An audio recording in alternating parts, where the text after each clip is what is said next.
What am I going to talk about? Talk about things while I type. While I type in the, I can't see chat. You're typing. Well, yeah, but it's a show. Just start talking to yourself. Hey, chat. This is me talking to myself. Sup, chat? Clip that. Clip what? They'll never know, But yes, they will. They don't need to know. They do know. They know because you've given me vague direction.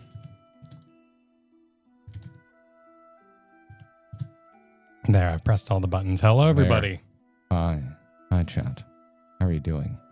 For this many months, says Alyssa Little Bear. Things I couldn't see. My laptop's too loud to be on this echo fuck-tesque. Well, we did plug and unplug everything, but everyone will find out about that later. Well, yes. We don't need to worry about that right now.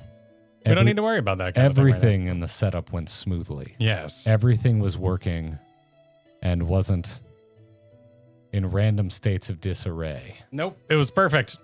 Hi, everyone. The perfect crime. We need more ISO. Give me that ISO. Hello, everybody. Hi. Hi, welcome to the podcast. Hello. Hi. Hi. We've got a lot of news.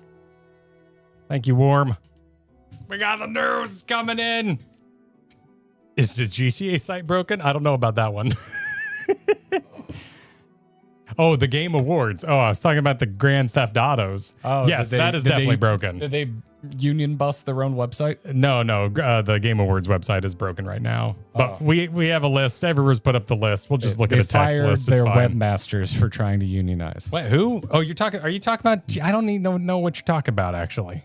You never know what I'm talking about. Well, sometimes I do, but very, very rarely. You're talking about GTA or you're talking about GTA? GTA 6 is delayed because they fired a bunch of people in a brazen act of union busting. Oh, I see. Oh, I thought it was delayed because the quality wasn't there and blah, blah, blah. I don't. No, they're behind because they fired people who tried to unionize. Something about the game isn't bad, but we want to bring the best community experience we can. Yeah, we're gonna definitely talk about the Game Award nominees. How we'll probably, I don't know. There was a good list on Kotaku because that website is very struggling right now. The official website is on the struggle bus. 100% down. There's a delightfully text-only list over on everybody's favorite website, Kotaku. It's great. We'll just use that. It's all good. The Game Awards. That's all I need right now. I need text. I mean, it came up 17 minutes ago, so we might as well watch the video. You want to watch the video? I think it's just, it's going to be a bunch of symbols, but, yeah. Let's see what's going on. Let's get going. What? Hey, what's going What? What? There's messages with money attached. There's money messages, Kyle. Money messages. Oh. And then Haunted Tori also said this is not so many compared to you're comparing yourself. Don't compare yourself to other people. Alyssa has been here a long time. We appreciate your 6 months. You're beautiful in your own way. You're beautiful in 6 months. And then there's Jasoini coming in swinging in with 42 months and wrote, oh, you knew where my brain was going, Jasoini, because you wrote the answer to life, the universe, and everything. Take my membership. We shall. Warm, thanks for the super. We do have a lot of news. There's a lot to talk about. Yes, you're beautiful, Haunted Tori. You're beautiful. They took my blood. Oh, yeah. Yep. What? Just blood? No, just blood. Just the name Death Stranding 2 on the beach. Gallons of the stuff. It sounds so dismissive. Death Stranding 2 on the beach. It's on the beach. Like, who gives a shit? Like, it's on the beach, whatever. If I was on a dating website, that would be on the beach. On my likes. Oh, that would be your... I enjoy your long walks and Death Stranding 2 on the beach. Status on the beach. Just Death Stranding on the beach. I like stranding my death on the beach. Do y'all like stranding your death on the beach? Who doesn't? Are you fans of that? Huge fans. The vampires got caught. Why are we talking about vampires? Because I went to get my blood drawn today. I went to the doctor.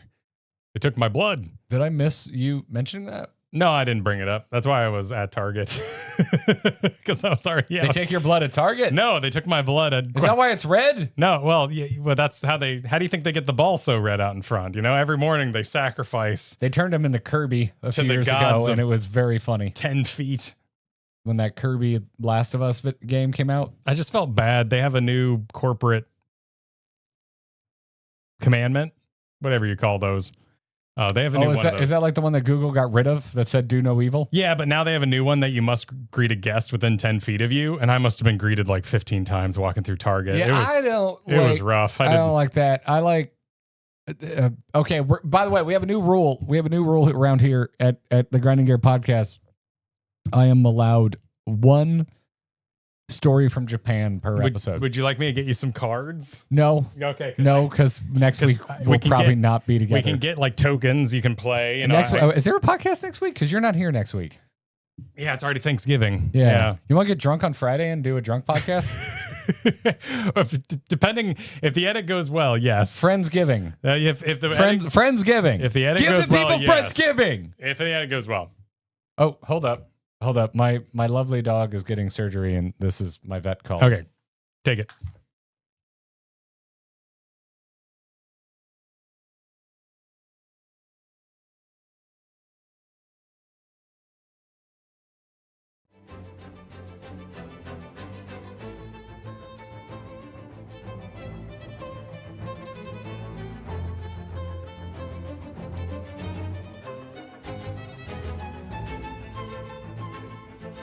We're back. Did you brought music back in? Yeah. Look at this production. Well, Look I figured at it. you were, I don't know. Okay. I was giving you privacy. Okay. All right. Who wants personal story time with Garrett? Don't ask. Just go. It's been a spooky day. It's been a spooky day, everybody. Our beautiful, wonderful orange baby Chihuahua Wicket. She's 6. She's not a baby, but she's our baby. Had surgery today. First time she's like been put to sleep is the wrong word I'm looking for. Sure. It's the first time she's been put under since she was spayed. She's big. She's a big baby about going to the vet, and we're a big baby about any of our animals getting surgery. Yes, she had to be sedated today. So the vet just called. She's fine. She's awake. Excellent. She's been coned, the poor thing. Yeah, and coned. She's loopy out of her mind. So perfect. She's good to be picked up in 3 hours. So let's get on. It's been a day, y'all. Oh my God. I could fill 2 hours with boring domestic conversation, but I would choose not to. Anyway. Oh, they did this as a premiere and then they cut out the countdown. Well, that's nice of them. All right. How sweet of them. How sweet. We would do that, but it would nuke the chat replay. It nukes the replay chat. It nukes the chat replay. Chat is not available for this video. And then people complain, even though almost every other it. streamer doesn't have a chat replay because they mostly stream on Twitch. Well, it's a Twitch thing. Yeah. Don't worry about it. Yeah. I think about it sometimes. I'm like, why are you even expecting this? Because it's not really the norm. Oh, you're expecting? Congratulations. I'm not expecting. Don't say that. Edit it. I'm expecting to return to Japan. But yes, we have new rules. We have new rules that I'm only allowed one Japan story per podcast. Okay. And Kyle's job is to keep me. You have to cash it in. Yes, to make sure. Yeah, because what I was gonna say something. Oh, that this is a short one. This doesn't count. I like that. In Japan, they get all of the greetings out of the way the second you enter a restaurant. There's no additional greetings. They shout at you like you went to Moe's, and then it's over. I acknowledge your existence. I really dislike the constant hello, welcome, hello, welcome, hello, welcome. It makes me feel like they think I'm going to steal. Well, that's part of it, is loss prevention, making you aware that you're being seen. Yes, I know. I don't like it. Why I don't like it. Let's watch The Institution. This sounds like the Olympics. Hello, everybody. Is it it's not? Jeff Keighley, and the Game Awards season is officially here. Oh, no. Leading up to our live... What? A polo with a blazer is, I think, the worst fashion you can. I don't think that's a polo. Does it? There's no buttons. There's no. Are you sure it's not just one of those like Neo button downs where it has the cloth layer over it? Neo is nothing but buttons. No, Neo is like when Neo starts becoming a you've worn one of those shirts that have the extra. Don't worry about the Neo thing. I could be wrong. I'm fine with that. I really don't need you to prove me wrong. I'm just saying, I think it's got one of those layers on it. Show streaming everywhere on Thursday, December 11th. Yeah, sure, that's Welcome fine. to our 2025 Global Nomination Announcement Special. Every year, we come together as a community to celebrate and, of course, debate the absolute best in video games. And, of course, also get a look at what's next It's a good from our blazer. industry's most talented creators. Nice wide lapel. This That's year, very there airy You've are right already now. heard so him. many incredible He was so games excited about created that and polo. Well, his polo looks like Only a absolute handful ass. have the honor of being selected as nominees for the Game Awards by our global voting jury. Who's in the running? Well, you're about to find Show out. me the We jurors. reveal this year's nominees across all the categories. They would never do that. Could you can help imagine select how the much winners they by would be voting at thegameawards.com. harassed? If you're not strong enough, All right, I don't know. Should we do it? Here's the first category. For best performance, the nominees are Ben Starr for Oh, they're just gonna go through it? Yeah, well, Let's it's a big let's list. just talk about it on the Why? podcast. There's going to then. be pictures of things. I don't need that. I'll see pictures of things when I watch the awards. Then just sit here and go, hey. I can do this with the list. We're going to talk about the list We get to anyway. see their faces, though. This is terrible for a podcast. Well, yeah, but this isn't part of the podcast. This Yeah, is but we're just scooping ourselves. No, well, look how fast it's going. Fortnite, Just let it happen. Helldivers 2, Marvel Rivals, and Talk No about how Man's Sky. about how the For best box mobile got game, taken out of nominees the are- box selected at the end of No Man's Sky. I thought this was going to be Persona 5, interesting. The Phantom It's also X, so much Sonic louder than our voices that I Musume, can't think of Pretty myself. Derby, and I can't hear myself Wuthering think. Waves. Oh, okay. This year's nominees for Best Art Direction are Clara Obscure, Expedition 33, Death Stranding 2, Yeah, On the they're Beach, listing the goodies. Ghost of Yote. Yeah, I'd rather talk to you about the Hollow Knight goodies. It's more like, For Best have you Score never Music, been at like leveled a up by parade Spotify. and your The family nominees float are goes by and you just Christopher woo a Larkin little for bit as it Hollow runs Knight by? Silk That's Song. all we're Derek doing. Your for family has a Hades 2. float in the parade? Florian Yeah, Testar like for farmers, you know, Clara they have like Expedition a 33. harvest Toma parade. Otoa for Ghost of I So Yote. you didn't. go, I didn't grow up in Woodkid, corn. Ludwig Forssell. It was strawberries, I wasn't but a it's corn fine. family. On the Beach.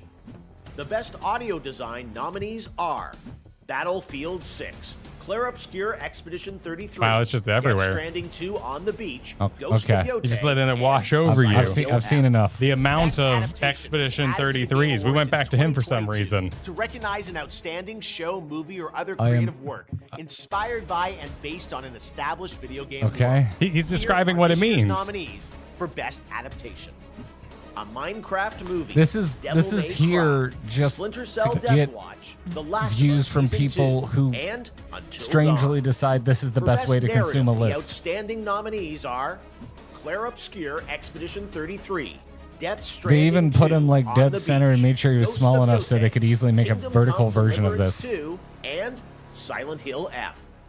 Best Community Support celebrates game developers who continually and transparently engage, support, and respond to their Personally, I players. enjoy This year's how we're being nominees shoved are through a pair of superhero Baldur's Gate tights. 3, Final Fantasy 14. I know too much about Fortnite, production. I hate this. Helldivers 2, and No Man's Sky.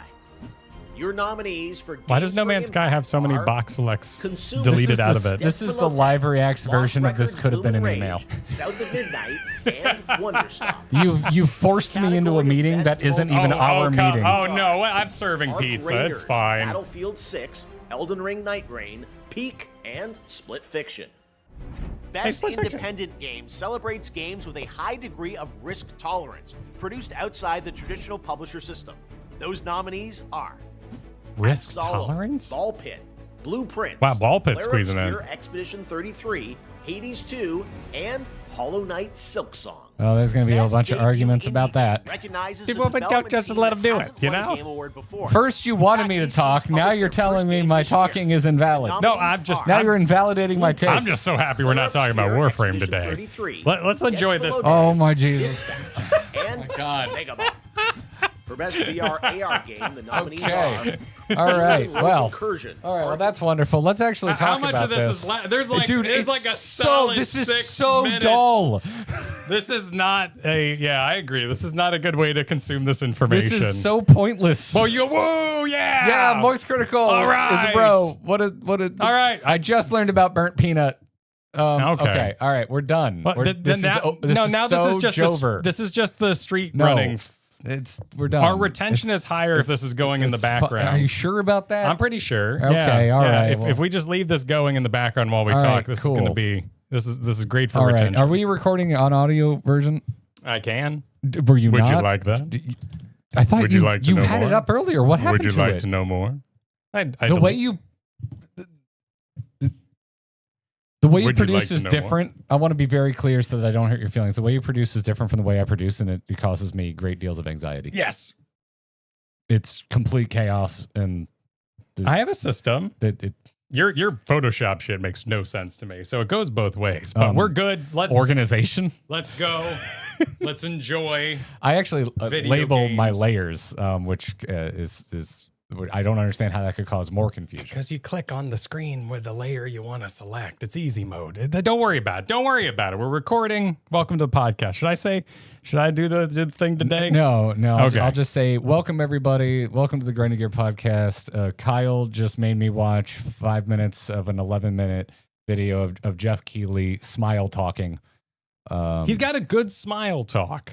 He It's a does skill during that the everyone Game has. Awards. This video, no, this was a really I mean, bad. it's a list this video. Was the They're most, just, yeah. I'm like, listen, I've had bad days too. Listen. Keighley is one of the most popularly dunked on people in the gaming space. Does he bring it on himself? Sometimes, absolutely. Is he deserving of all of it? No. Dear God, no. The man catches, I think, a little too much shit. However, the video Kyle just held me hostage with was not great. It was not great. It was the man just, was like in default teleprompter reading mode. Yeah, well, absolutely. Wouldn't you be? It was a list of names, a very long list of names. Well, if I was in charge of things because I'm Jeff Keighley and this is Jeff Keighley's Keighley Awards, I would have made a creative decision that this was a pointless act and not done it. Well, now they can link to the video. I mean, this thing has, 300,000 views? So it's getting the word out. Well, yeah. Well, the word's clearly getting out because the official website is very broken right now. Yeah. So we're going to talk about the nominees today. We're going to talk about all sorts of things. Kyle also said I wasn't allowed to have my laptop because it makes too much noise. So I'm on my we phone. troubleshooted that I'm together. on my phone. No, listen. Don't let the truth get in the way of a more interesting statement. Have you watched these podcast streams when they're together? Like, we need to be like, I need to like really. And then kind of we don't have comfortable enough chairs just for lay that. into the second chin, Yeah, just let it roll. No, I'll get even more back pain. Because my takes are hot and so am I. I mean, you are hot. Yeah. Your takes are usually difficult to follow and take extraneous time to explain. Yeah. I'm so glad your farmer's tan is almost gone. It's getting there. It's So been a while close. since I've gone to the pool. All right. Oh, So hi. the Game Awards are happening. We're together today because I have to pick up my dog from surgery and my car is also getting fixed today. So Kyle's being an absolute bro and taking me to go pick up my car, and then I'm going to go pick up my dog. In case anyone's like, why are they together? I feel like we should probably address that. That's why we're Yes. together. Real life is chaos. Weird. It's weird to be like quiet, We're used to being together with like a video game going or something. So actually being silent in the same room together is just kind of odd. Yeah. Our youngest Chihuahua had a non-cancerous growth on her eye, but it still had to be removed. So her eyelid had a chunk taken out of it today. So I got to go pick up a coned dog after this. But in the meantime, welcome back to the Grinding Gear podcast. We're going to talk about the Game Awards. We're going to talk about that Steam machine. We're going to talk about Yoshi P possibly overhyping the future of Final Fantasy 14. Don't give it away. And I don't trust 14 hype anymore, Kyle. We're going to talk about that when we get there. Just let it wash over you, You'll forget about it in 3 months. Don't tell me how to feel. It's fine. You don't pay my sub. Explain how you feel about things. And All we're right. not going to talk about Warframe. And we're not going to talk about WoW Hearthsteel either. Well, we can talk. It's dumb as shit. Yeah, Way to completely undo all the goodwill you built with your housing system that isn't even out yet. I was just sad. Like, I don't even have a take. I was just like disappointed. It's just, after. So there's some folks in the 14 space that have chosen the last year to make anything they cover in 14 to just be rage bait. And boy, did I have to see a lot of headlines that were like, look at how World of Warcraft is sticking it to Final Fantasy 14. Their housing is everything right with what's wrong about Final Fantasy 14. I don't wish they'd do that voice. I wish they would put any effort into their content at all. That'd be nice. And then they left to go harass like one developer. There's for some reason really quiet now that, you know, Square Enix is like actually laying off tons of people. But you know. Point is, I had to endure all that stuff, and then of course, like Blizzard found a way to completely ruin any goodwill towards their housing system. Like, of course, it's disappointing. We're going to talk about It's all that. modern Blizzard Entertainment. They always find a way to make it disappointing. Oh, yes, I know I'm sitting here in a World of Warcraft shirt. I don't give a shit.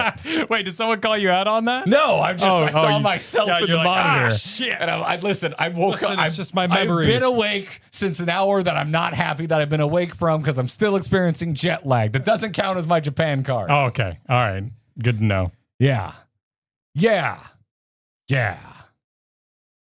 Listen, I don't think 14 is absolutely like killing it this year.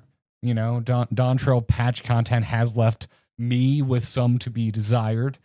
But yeah, I had to eat a lot of fiery takes for the sake of clicks that ended in housing still not even being here yet, and I'm already disappointing in what WoW has done with their housing. So, well done, Blizzard. Your modern legacy continues. Huzzah!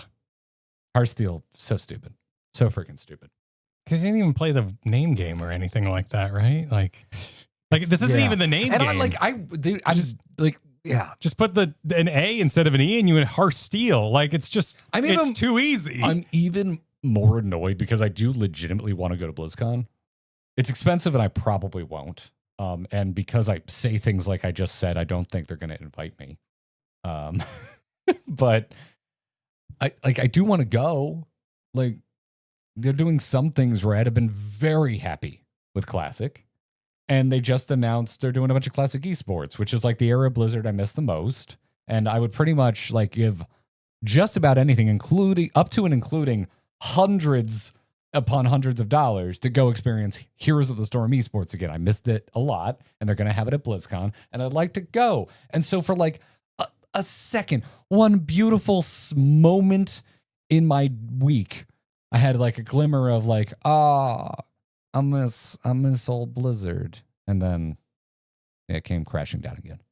So I turned down a Hearthstone interview this week. So this is all very fresh in my brain. And someone was like, hey, I want to have you on and talk about the good old days of Hearthstone. I was like, if I think about the good old days of Hearthstone, I'm going to become so enraged about the current state of Hearthstone and also Blizzard and the macro sense, Microsoft. And we're just going to have a bad time. Nobody that listens to a Hearthstone podcast wants to hear what I have to say about Hearthstone. Well, let's talk about the Game Awards then. Yes, let's talk about the Game Awards. They're here, and Shroud is in shambles. I watched some gameplay of Arc Raiders. It looks really good. I want to play it. I don't think anyone would watch me play it. I wouldn't, but that's not like a personal take. I'll probably play on it you alone or anything. sometimes. Yeah, have fun. I'll probably play it alone sometimes. Lower the elevators, collect the loot. Unbox the thing with your stick. But also like Apex Legends is like always at the top of the most played list. So yes. Is it? Yeah, on like the Steam charts and all that. What's being played on Steam, well, all that kind of thing. Fortnite isn't on Steam. Well, sure, but it's a Steam charts. You know, people use it as a statistic all the time. Yeah. But I guarantee you, it's being Apex Legends. It's being like cremated in the graveyard by Fortnite. Maybe. Oh, just shooting the guns and whatnot. Okay, Game of the Year. We've got a list. The official website is down, so we're using a text list on Kotaku, which is perfectly good enough. Allow me to open it up on my Kyle's desk approved phone. And yeah, game of the year. Nominees for Game of the Year. Claire Obscure Expedition 33, to the surprise of no one. Death Stranding 2, On the Beach. I forgot that was the subtitle of Death Stranding 2. Kojima Productions. That is not part of the subtitle. No, but it's just the full text. Donkey Kong Bonanza. Bonanza is the you don't want to play Bonanza. That's something very not safe for work. Hades 2, Silk Song, and Kingdom Come Deliverance 2. Damn, there are 2 surprises on that list for me. I had one surprise for me. What's your surprises? Hades 2 and Kingdom Come Deliverance 2. Mine is just Kingdom Come Deliverance 2. I've heard one person talk about that game. It's good. It's a good series. I'm sure it is. It doesn't have any magic or wizards or monsters. Yeah. But I appreciate the historical nature of the drama they're telling. It looks neat. It's, I have limited time. It doesn't quite crack through. It's some of my interests. It's not enough of them to get me to commit to taking it on. But I just haven't heard much about it. So it hasn't. I myself haven't played it, and not many people in my life are enjoying it either. So that's why it surprises me. You're surprised about Hades too? Yeah, it just kind of got eaten alive in terms of when it came out. I think it ate itself by doing early access. But Baldur's Gate didn't suffer from that. But I also refused to play it during its early access. I mean, I also refused to play Hades 2, but Baldur's Gate's early access was significantly more constricted, right? Wasn't it only Act 1? Yeah, only Act 1. Yeah, so there you go. Did Hades 2 have the full game? I think eventually the damn near the whole game linger around in it a bit. Don't quote me on that. But no, we're not saying Hades 2 has done bad, Chad. It's done quite well. It's just nobody was talking about it when it came out. That's because Silk Song. I think it's perfectly fine to take a game that is good and add it to this list, regardless of its time period it came out. Plenty of movies get run over in their opening weekends due to some release or something like that. Early access, to me, is like when Netflix drops like an entire season. It's like, hey, cool. Now, no one's going to be talking about it for an extended period of time. It's just going to kind of fizzle out. But I mean, it sold great. People love it. I'm not surprised to see it nominated, but I can understand how you would be surprised. That's the only thing we're saying, yo. I'm explaining why I can understand why Kyle is surprised. Best game direction. That's not the next thing. It's best performance. Oh, you have a different list than me. You're on a completely different website. Why did they put them on different orders? I'm on the link that you gave me. Oh, well. You gave me this link. Well, I just Googled it on my phone. I figured we'd all use the same list. You literally sent me a link.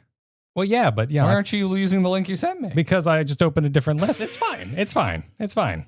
Best ongoing game. Oh, okay. Best ongoing. Oh, well, we got to save this for later. This is dramatic. This is juicy. Why? Because everyone loves arguing about this. Let's argue about it now. Okay, fine. Final Fantasy 14, Fortnite, Helldivers 2, Marvel Rivals, No Man's Sky. Hell yeah, Helldivers 2 on there. Still going strong. Yeah, I think I might give it to No Man's Sky, even though I don't play it. They just keep going. People seem very happy. Impressed with what they're doing over there. Yeah, No Man's Sky is kind of the closing your shutters, party outside your window kind of crowd. I'm really happy for them though. They keep having a rocking time. Marvel Rivals is just doing the Overwatch thing, which but they're doing it better than. But they have way more characters to pull it from. And listen, I know I've already been a Blizzard grump on today's, but that is a low bar. You're doing better than the title that is probably most famous for not being as beloved as the previous version of it. Their willingness to have fun is impressive. Yeah, it doesn't do much for me because it's just kind of doing the Overwatch thing, but slightly more successful than Overwatch is currently doing it. Really like Helldivers 2. I'm not a Fortnite guy, so that's my blind spot, which means it'll probably win. And then I love Final Fantasy 14, but not its best year. No, it's kind of odd to see it on here just because of the availability of the content. Because it's not a lack of content, but the conversation around the content has always been kind of, who is this for this year? Yeah, hype is definitely not at the all-time highest. And to my anecdotal feeling, because nobody tells you sub numbers anymore, is that also just not nearly as many people playing as usual. My friends list has never been emptier. Yeah, it's an odd conversation because there's nothing wrong and people keep playing it, and it's a great hub for everyone hanging out there. Yeah, and the shepherds of the game are doing a fine job being outside the party, SpongeBobbing, locked outside their own party, and everyone inside's having fun. But I wouldn't say they're steering the ship, leading the way, let's all go. It's not been a great year for MMOs or most games as a service for that matter. And it's also been a pretty much a death year for the future of MMOs because in the past month, we've just seen the defunding of pretty much every big name MMO that's been being worked on. So it's just in general, it's not the best year. So it's like, yeah, if you're going to compare them to everything else on the field, like, I don't think World of Warcraft's setting the world on fire right now either. Guild Wars 2 is plodding along. People who play that game seem to be enjoying it. The same goes for Warframe, but Warframe's like kind of big splashes later this year. So Honestly, I'm kind of surprised not to see Warframe on here. It seems so vibrant. If we're throwing 14 on here, yeah, I could also see Warframe making the cut, or Guild Wars 2, because like all three of those to me are like I would put them in like the people's champion. The people that play those games love that freaking game, and they love telling you about how much they love those games. So those are the type of games I expect to see an ongoing game. I think there's also best community or best community management or whatever.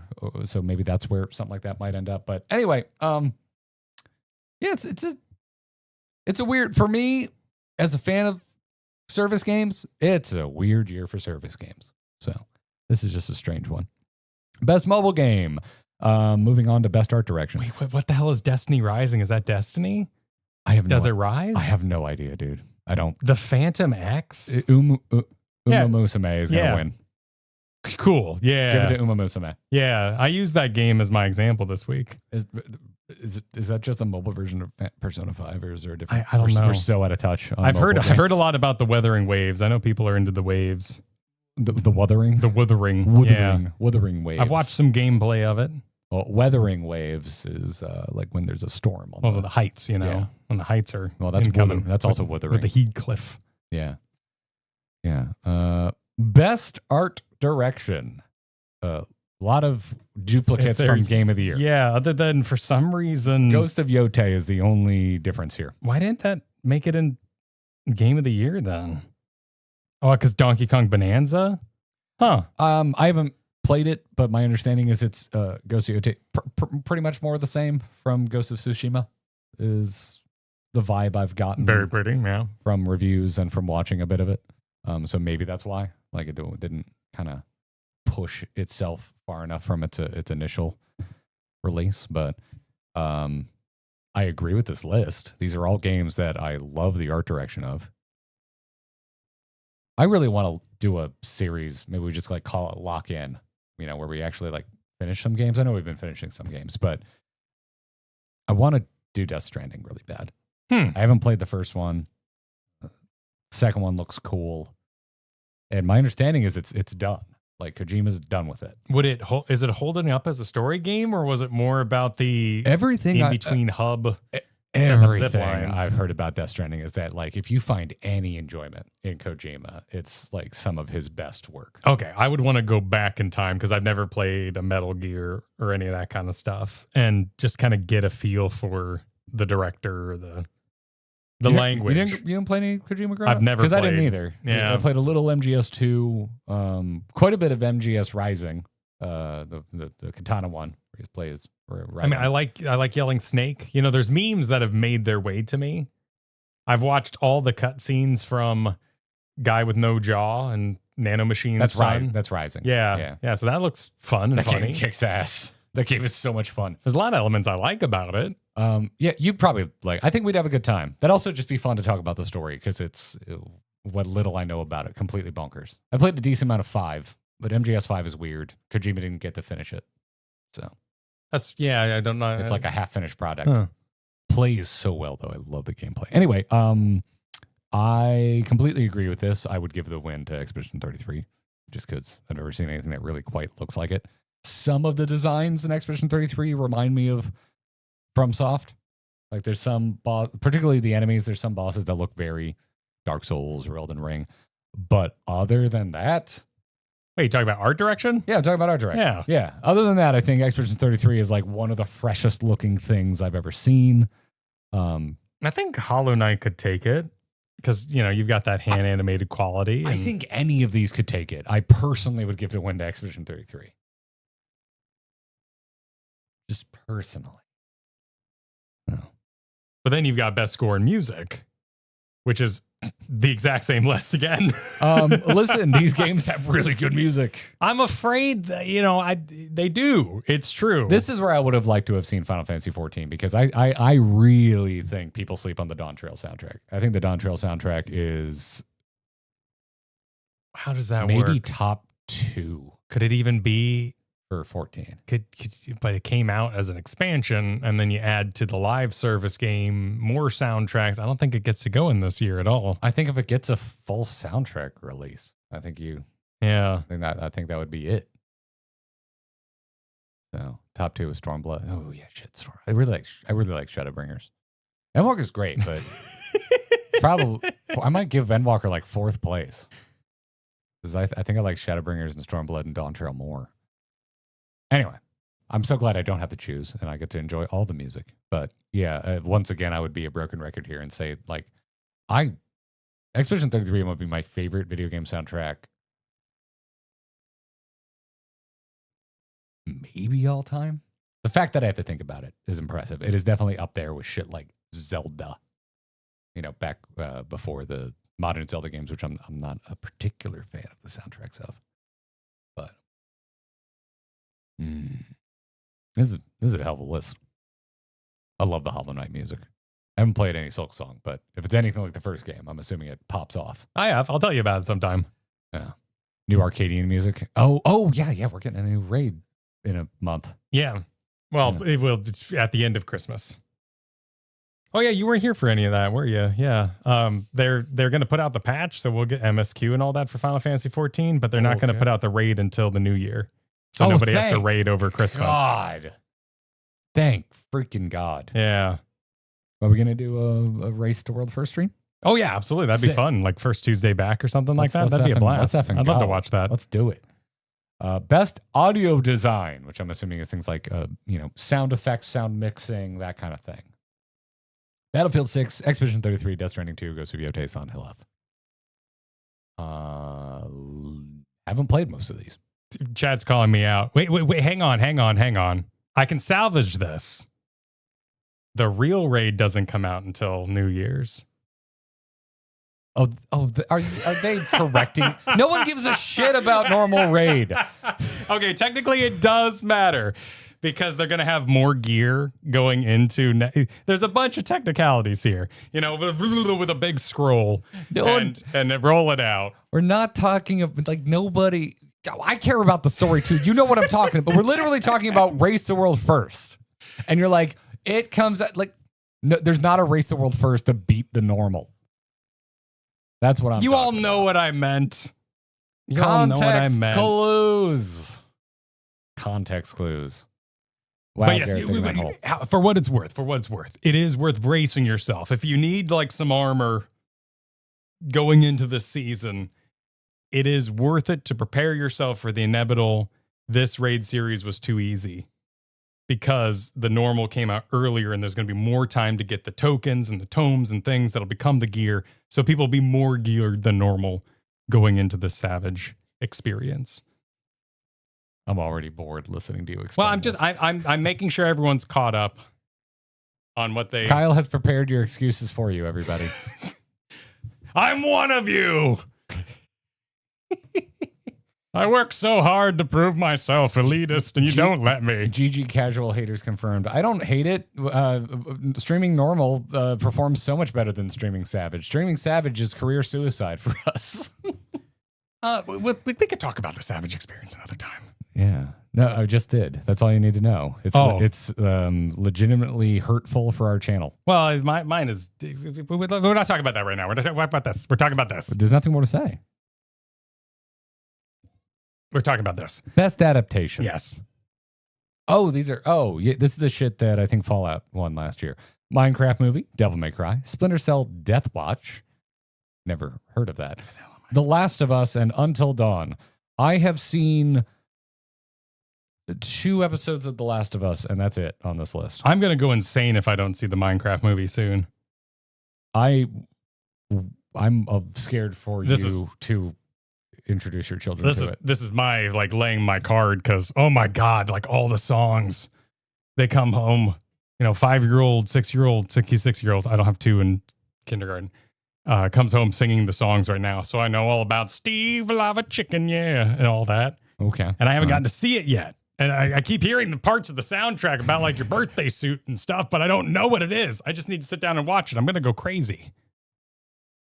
It sounds like it's actually pretty fun. I'm good. I have no interest. I think it's going to be fun. I'm looking forward to seeing it. I have no interest. And yeah. So I have no horse in this race because I thought Last of Us Season 2 was awful and I gave up after 2 episodes.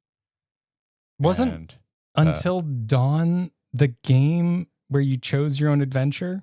Until Dawn was the game that was pretty much already a movie a show. In a choose your own adventure. Yeah, that seems crazy. It's a weird one for sure. It's a very strange one. Was Devil May Cry real? It was a Netflix anime. Oh, okay. That would have been... Because I'd have to see that. Like, holy shit. If they made a live action Devil May Cry. It had a wonderful soundtrack. I listened to the soundtrack because it was pretty much just like a 90s new metal mix, which I really enjoyed, which was really, really perfect for it. I got a little turned off. I'm going to be completely honest, John. I sound like such a hater today, but we started talking about World of Warcraft. I saw some clips from Devil May Cry. It looked so cheap. It didn't do it for me. I didn't see any clips. I wasn't impressed by the action that I saw. I didn't even know what happened. To me, Devil May Cry is like nothing but action, so it needs to hook me with that or I'm not in. So, great soundtrack, though. Best narrative. I mean, clearly Expedition 33 is going to win, right? So let's, and then the games that will not win are Death Stranding 2 on the Beach, Ghost of Yotei, Kingdom Come Deliverance 2, and Silent Hill F. Okay, you said something last week that I think is rather profound throughout all of this, and that is, imagine you didn't like Claire Obscure Expedition 33, and not in anything's wrong with you. I mean, like how we played that Horse Girl game, and I just didn't give a shit. Like, it was nothing but menus. I felt no gamba or joy in watching the races. Well, we didn't really gamba. So. But I just didn't, like, nothing about it grabbed me. It was a complete non-starter. Just flat. Dead on arrival. No interest.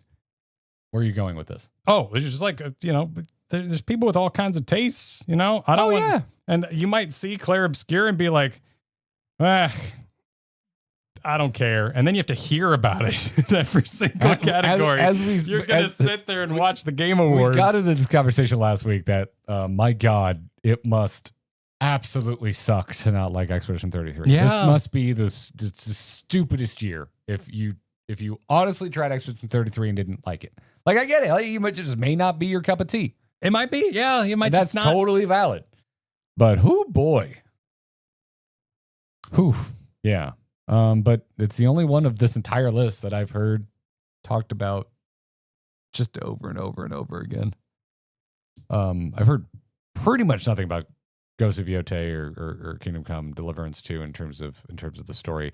I've heard a lot of praise for Death Stranding 2. I've heard a lot of praise for Silent Hill F from a narrative perspective. So, not horribly surprised to see those on the list. Best community support. Here we go. Baldur's Gate 3, Final Fantasy 14, Fortnite, Helldivers 2, and No Man's Sky. I'd like to see Baldur's Gate 3 take it. I would too. Yeah. Just because they've been gamers. They've been cool. They've done a really good job supporting that game and supporting that community. Yeah. Yeah, I agree. I agree completely. I like 14. I think they do a good enough job. They do kind of disappear when they don't have something new to hype us for, though. It's how I would want to live. That's how I want to live. It's not necessarily conducive to the best community environment, though. Yes. Perhaps outsourcing the hype and making others do the work for you and keeping weird things alive, buying spaces and magazines, all that kind of thing. Why did you go to like the oldest example you could Because it's like, that's why people are on. They took out the radio advert. Yeah. They put an ad on the back of a can of soup. Yep, right there on the back of the bus. They even incorporated the little lights in the corners. Anything else, Kyle? You got any other extremely timely Good anecdotes? Morning America. I had an interview with Yoshi P. I think that's actually slightly more up to date than buying a magazine advert. I mean, it just keeps going. I would love to see Yoshi P on Good Morning America. That'd be cool. Yeah. That would be extremely wholesome. Could you imagine? Because is that the one with the big glass window in New York? Yes. And people hold up signs. Could you imagine just the unhinged sight of cosplayers and All showing up. like there'd just be, because normally there's signs like, like biggest fan or whatever. It would just be like fan art of people's OCs making out with Emmett or Graha. I'm sure they control the land outside the window. It would just be the most unhinged fan art They have to. drawn on cardboard that you've ever seen. I would love it. Yeah, just a giant Namatsu head outside of the window.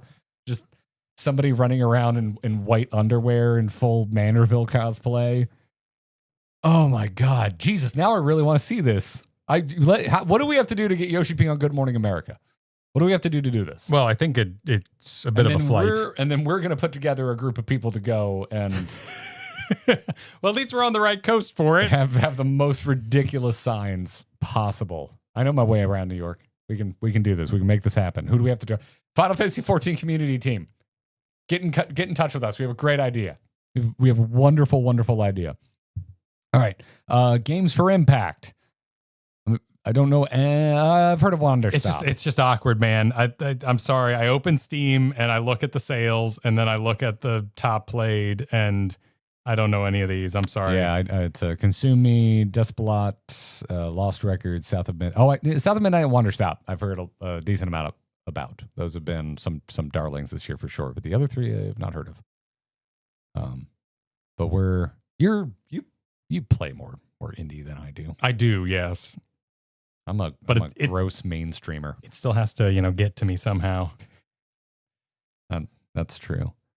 Best multiplayer: Arc Raiders, Battlefield 6, Elden Ring, Night Rain, Peak, Split Fiction. There you go, Shroud. One for you. I hear Arc Raiders is much beloved. Battlefield 6 keeps being made fun of. Lots of people are ripping on that final. What are you talking about? Battlefield 6? Battlefield 6 is like beloved. What's the Call of Duty? That's the other one with the giant guy at the end and apparently sucks. So out of touch. Yes, they're making fun of Call of Duty. Battlefield 6 is what everybody is comparing Call of Duty to right now. Yeah. And what people are saying Call of Duty should be more like. Everyone sits around talking about how great the graphics and the sand are. Can I say giant monster dude at the end of Call of Duty? The most interested I've been in a Call of Duty campaign in 15 years. They're trying something. They're trying something. They're That's actually fine. trying something. They're also unfortunately trying generative AI for the things you unlock to decorate like your player page. There was a bunch of anime banners that have that brown generalized Ghibli style. Brown?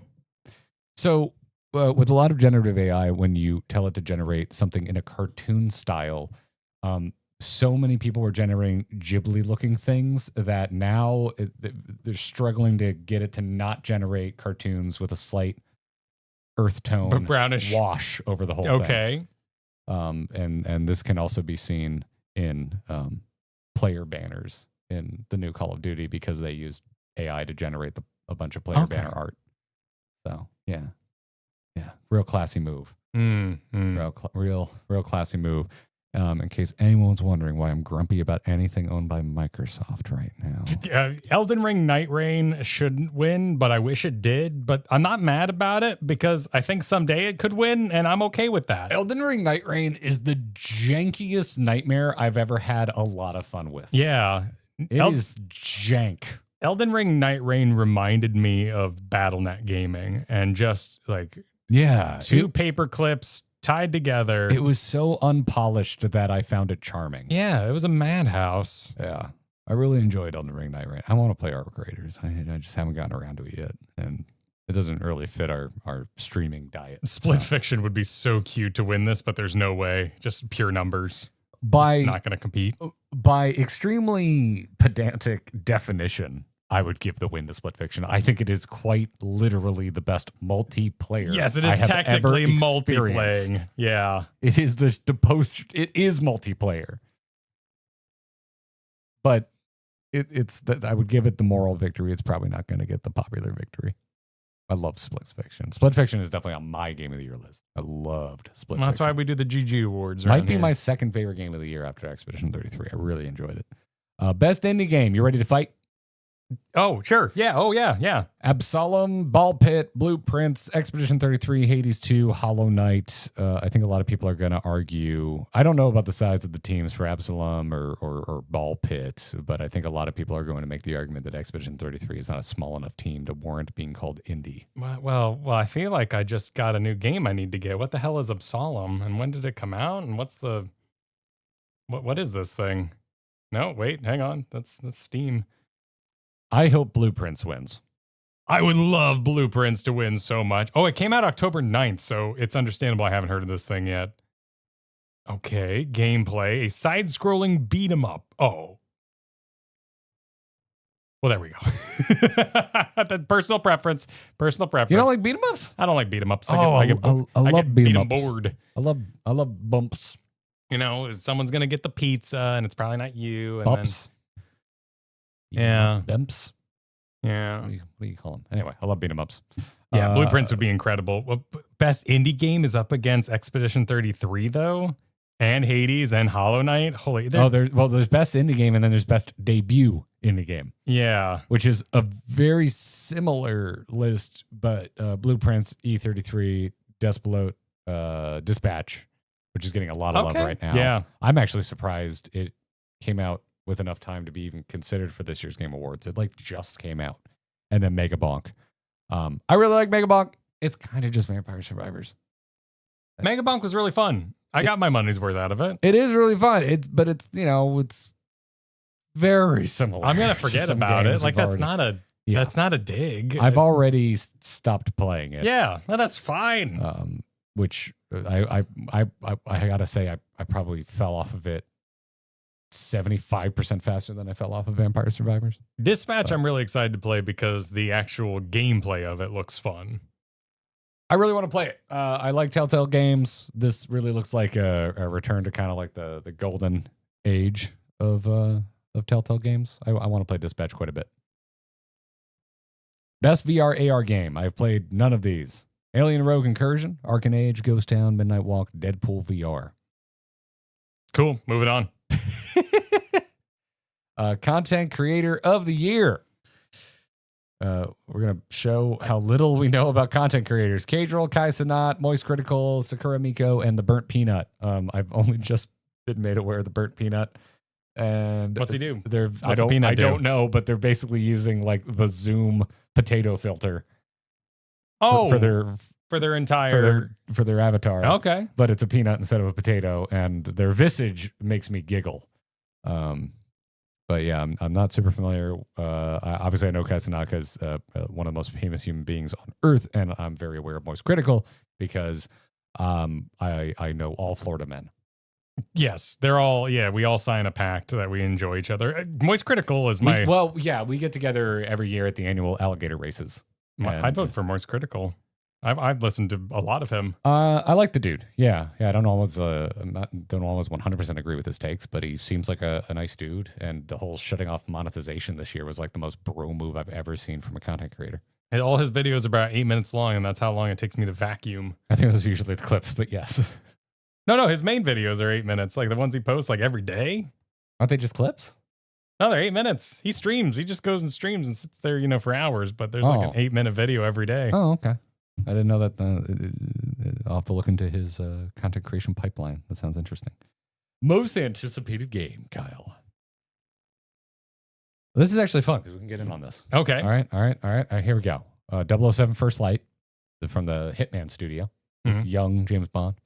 Grand Theft Auto 6, Marvel's Wolverine, Resident Evil Requiem, or The Witcher 4. Most anticipated. Witcher 4 we know nothing about outside of a really cool tech demo. Well, we know it's continuing and Ciri is going to be the main character moving forward. I already knew that. Like that wasn't appeared to be a surprise for some people. Sure. What like there you're just going to I need to wave a flag, but it's also like I never assumed otherwise. Like Geralt had big, please kill me, I'm Han Solo energy throughout the entire ending. His ending is done. Go to Siri. It's the story to tell. It makes perfect sense. Oh no, my choice won't matter at the end. Who cares? Pick the best choice for me. Like, continue Siri's story. It's the one I want to see anyway. And Witcher's sick. I'm very excited for GTA 6 because Florida. We never talk about it, but I do quite enjoy GTA games. However, I'm surprisingly torn between 007 and Wolverine. For me, I love Insomniac games. Their Spider-Man games are some of my favorite freaking just adventure games ever made. Adventure games, action games, they're kind of both. I love them. I absolutely love them. I cannot wait to freaking play their Wolverine game. Also, the 007 game has made, like, really driven home to me and, like, made me realize I'm kind of James Bond trash, Kyle. I really like James Bond. It made me realize I don't care about who's James Bond. And that's a good thing. That sounds like an article. I'm sorry. But like, God forbid you have a relatable take. The sanctity of like at least 4 movies / games all being the same James Bond. I really don't care. Just make James Bond stories. They're fun. Just make James Bond stories. Yeah. I'm already bracing myself for Resident Evil Requiem. I think the gameplay is going to be great, but I'm fully expecting to sit there through several hours of complete Wesker bullshit. It's here so soon that I'm not really anticipating it. Like, it is right around the corner. So like, I'm not like foaming at the mouth for it. It's just going to be, and then he's got to take off his glasses and he's going to be a little veiny on his eyes and they're going to be like, Wesker, and yes, it's me, blind. Like, and then Chris will punch through a wall and there goes the story. It's just been so long since we've had a new Insomniac game. And I think what they do is really special. The Spider-Man games, they're so good. So good. I'm very excited for Witcher 4, but I still haven't beaten Witcher 3. We should do that sometime. You can vamp. We can vamp. You can. No, well, all right. We're gonna get. God. We're gonna go. We're gonna go get a shock collar. And we're gonna put it on. We me. can't have those on the internet. I thought you told me this. You told me about this. No, you can. You just can't put it on a dog and be a streamer. Oh, okay. You shouldn't. That's as long horrible. as you're enjoying it. That's horrible. You know, you put it on me. You have a remote. Okay. I'm gonna have a shock collar. You're gonna have a remote. This is just follow me here, chat. This isn't. We're not launching an OnlyFans. Okay. I'm going to play Witcher 3, and anytime I start to do anything that isn't mainline, you electrocute me. No. I don't agree. It's the only way I'm ever going to beat it. It's the only way I'm ever going to beat it. I need you to hurt me. I'm not that guy. You're going to have to be. I'm afraid I'm into very different stuff than that. You are going to have to be that guy. No, man. I don't want you to enjoy it. If you enjoyed it, that's a problem. No, dude, because to it's me, a problem for me if you enjoy it. Like, the MSQ main story quest of Witcher 3 is fine. It's good. But you gotta smell the roses. You gotta go find lessons and go get grandma's pan and like really like. Ooh, I've gotten grandma's pan 7 times because that's how many times I have restarted Witcher 3 and then you because I keep cards. Getting distracted by side quests and then I get it. And I enjoy it, but there's not enough of a through line, so I kind of wander off the game, and then I come back to it in 3 months, and I don't remember what I was doing, and so I start over again. Yeah. And then you do so many side quests. You got to go get a shave because you're going to meet the king, and it is a role playing experience. You gotta electrocute me. Do you need 30 extra gold? No, but you're going to hustle those peasants as much as you can. Okay, but can I also put a collar on you? So that anytime you tell me to play Gwent, I'm just going to hold the button down. Oh, it's fine. You probably wouldn't enjoy Gwent. I tried their standalone when they were paying Hearthstone pros to pretend they liked it. That's different. And I hated it. I did not think it was a very good game. Anyway, I don't like lane-based card games. I find lanes to be lame. What about... Wait, I never played real Gwent. I only played Witcher 3 Gwent. I heard it was fundamentally different. I'm not a Gwent guy. Anyway, so I'll just get a cattle prod. And if you say play Gwent, I'm just going to shock you with the cattle prod. It's fine. Fine, chat. None of this is for kink reasons, so it's totally fine. Best action and adventure game. Oh, sorry. What was your most anticipated Witcher? I agree with Chad, honestly. Witcher 4 is so far out, it feels like a waste to spend your vote there. Like, why? It's going to happen next year, and then the year after that. Like, vote for something else for now. I think I give it to Wolverine. Best action adventure game, Death Stranding 2 goes to Yote, Silksong, Indiana Jones: The Great Circle, Split Fiction. I want Split Fiction to win something, but Indiana Jones hasn't come up yet, and that was probably my favorite game of last year. Yeah, I'd say give it to Indiana Jones. Let them have a win. Indiana Jones was exceptional. Absolutely exceptional. It's going to be so hard to beat Silksong, though. Silksong is so beloved. It's very pretty. It does. Now that I've played it, it does have issues. It's not really even difficulty issues. They're just kind of pacing issues. Like, you just don't want to fight another boss right now. You want the game to do anything but give you another boss, and then, nope, another boss. There's very, very few ways to get sidetracked. Anything but. Yeah. Let's try Hades 2. That's not, maybe you didn't hear me. That's not an option. So we're going to ban you for the day because you said something that's not an option. I'm sorry, I don't make the rules.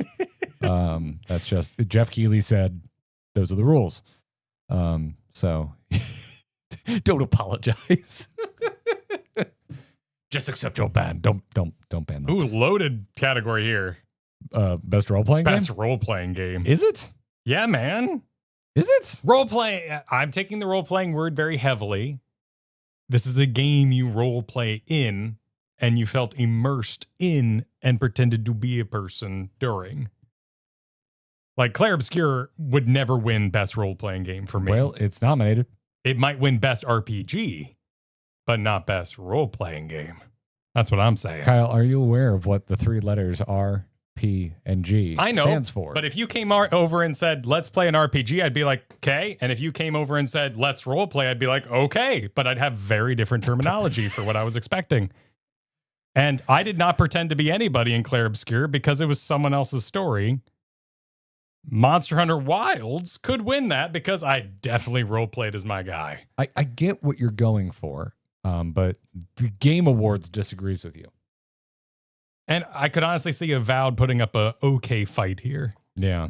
In that context. I mean, if you're going to go to bat for Avowed, I think you also have to go to bat for Outer Worlds too. They're very, very similar in the way they build their RPG games. Yeah, poor Avowed. I just don't care about Mushroom World. Same.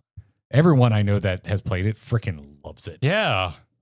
But it's just, I don't want to be a mushroom person. Like, it's the same thing. It's not a world I want to role play in. It's like a sweeping vista. It's beautiful. The grass is a little big. Oh, I'm intrigued. Guy has a pencil as a spear. Oh, I'm out. Oh, bye. We're tiny and we use small objects. Like, Kura, thank you for supering a rocket propelled grenade. Damn it.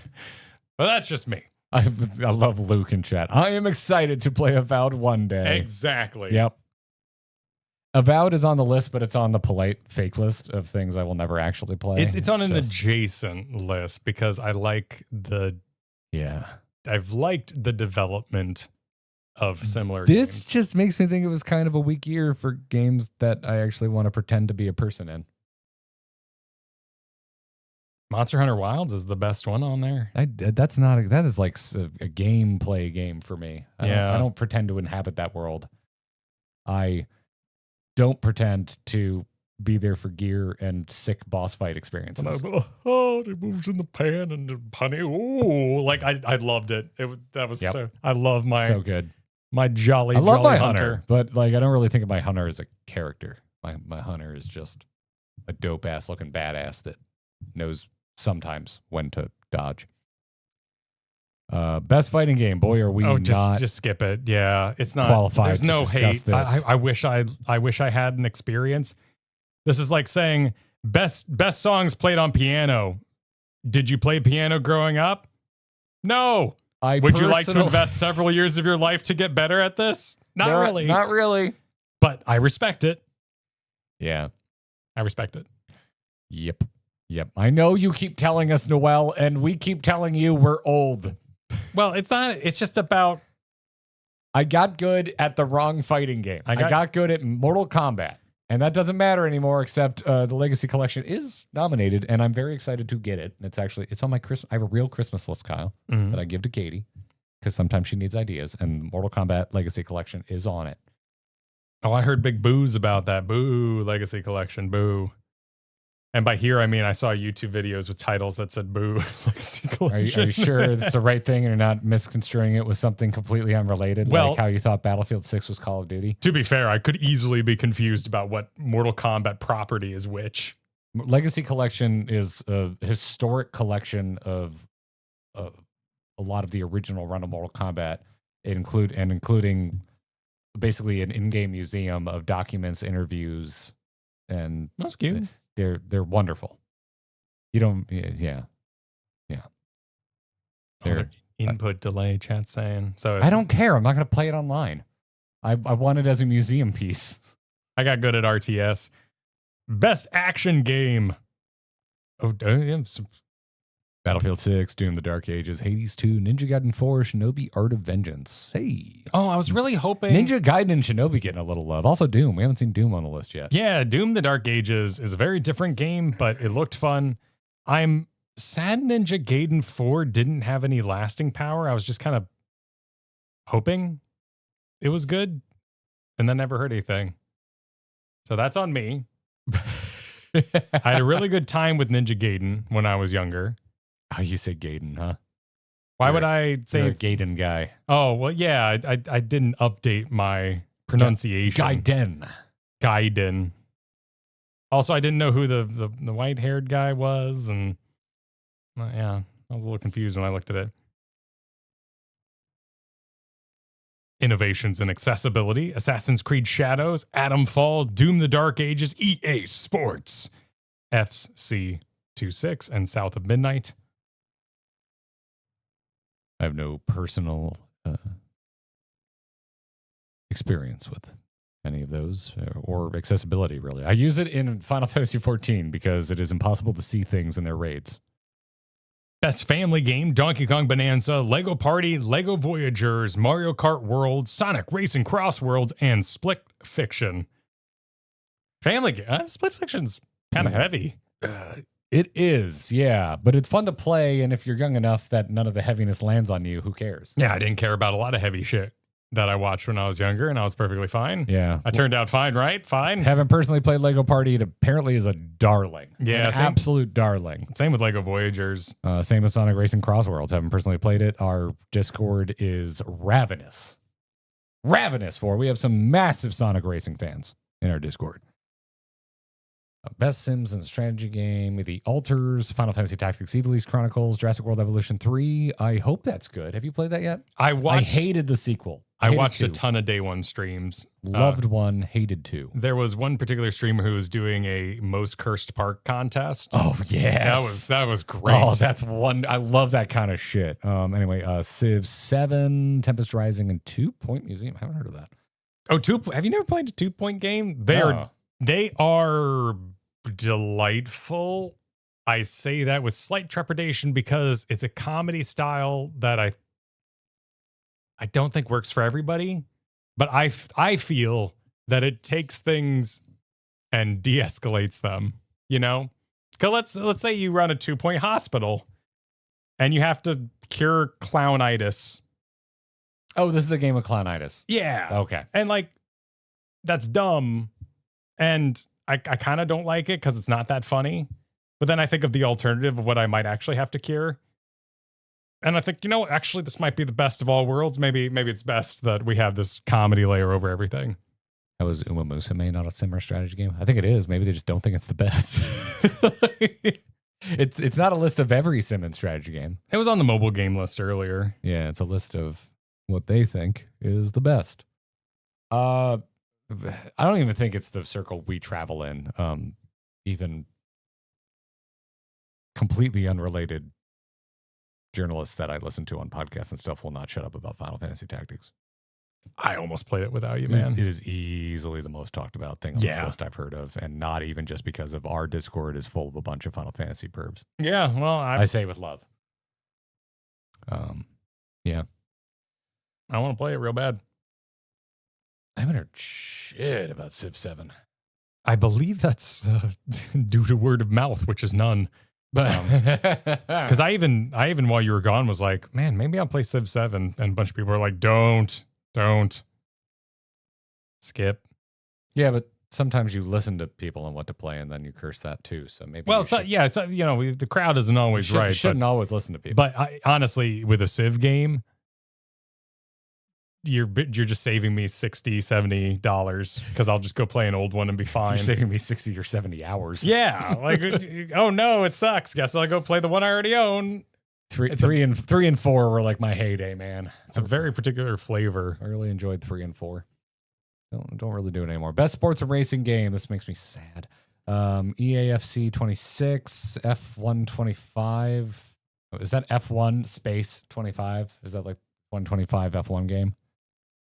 Mario Kart World Rematch. What the hell is Rematch? And Sonic Racing Cross Worlds. I assume Mario Kart just wins, right? Sonic Racing fans are going to come for you? Well, yeah, but they're always disappointed, so it's fine. Yeah, but they weren't disappointed. They weren't disappointed, Kyle. Also, have you watched any of it? Like, I haven't played it. It looks sick. No, but there's an underdog. We should do a one-off Sonic Racing stream. I think there's an underdog quality that Sonic and Digimon fans just wouldn't be happy if they lost. And I think that's healthy. You know? Because actually, there's no Digimon on this list. They're totally fine if they lose. They're used to not winning awards. See, now you're doing it, right? But that's what I'm saying. Well, but it's always a but I'm right based on what you quality. said. Yeah. No, I don't know. My experience is Sonic Racing. I'm just sad because there's no Need for Speed on here. We haven't had a new Gran Turismo in a while, and we'll never see a new standard Forza. It's over. We'll see a new Horizon, but not a new Motorsport. Well, at least F1 is in Lego right now. It is? Yeah, there's a lot of Legos. Wait, like Max Verstappen just running around in Lego? I don't know what that is, but there's the best driver right now. Oh, well, walk down the aisle of Legos and you'll see a lot of F1. I also think he's a jackass. But yeah. That may be. He's over there just zoning people out, forcing people to crash and getting away with it. I don't know anything about that. I only fear that people take my negligence as agreement. Okay. This is why I no longer blanket agree with you, because you sometimes just say things, and sometimes it turns out you were talking about Call of Duty when you were talking about Battlefield 6, and if I don't question you, I don't learn that. That's true. Best esport game. Counter-Strike 2, Dota 2, League of Legends, Mobile Legends, Bang Bang, and Valorant. My heroes are dead and my enemies are in power. What? Dota's great. I like Dota. It's fine. Mobile Legends, Bang Bang. Every esport I like is like dead. Let's just proceed to best game director. Then. Yeah, best esport athlete, skip. Best esport team, skip. Best game director or direction. X-Men 33, Death Stranding 2, Ghost of Yotei, Hades 2, Split Fiction. I still find best game direction to be extremely vague, and Jeff Keighley, I don't think has done much to explain it. I like that it's a chance for the director to stand out. Like, I really liked hearing from that role. We don't have enough education on what a game director does the way that we do, I think, have enough depth. We do have enough education on what a movie director does. Even though some people make incorrect assumptions. Like, a lot of times you're like, oh, it looks good. It's like, yeah, it's more the cinematographer usually than the director. But yeah. And also this year is no exception. Usually there's a lot of crossover with best game direction and game of the year. This isn't 1-to-1, but there's a lot of repeats on this list. The unique inclusion here is Split Fiction, which I do think is a beautifully cohesive idea. So to me, at this point in my life, I look at best game direction. I go, which does a game feel like? Does it feel cohesive? Does it feel like a singular voice, even if many people worked on it? That is what I personally. That's how I categorize best game direction. And with that in mind, I think this is a really good list. Obviously, Death Stranding 2 probably has. Would you argue with me if I said Death Stranding 2 has the most famous singular person game developer in the world? Only out of negligence. I think Kojima might like, I don't think you can really argue with that. Kojima has got to be the most famous game developer in the world. He's extremely abrasive if you know nothing, and I'm still in that boat. He's abrasive or his fans are abrasive? He himself. How is he abrasive? Because it's so reverent. You know, when he enters. Well, that's why I like him. No. His fans are reverent. I think he seems like a big goof. But he seems to be having a great time, and I don't think he takes himself too seriously. He's a great Twitter follow. He'll just post like random movie reviews of what he watched over the weekend. And he loves posting pictures of him and celebrities. And what right do those football players have to rip that banner in half? Someone designed that. I find him extremely relatable for someone as rich and powerful as he is. Because most rich and powerful people, they're not relatable. I think there's something about he doesn't. The light hasn't left his eyes. There's still a soul in there. He seems like he's having a good time. Yeah, Sam Lake. That's another one.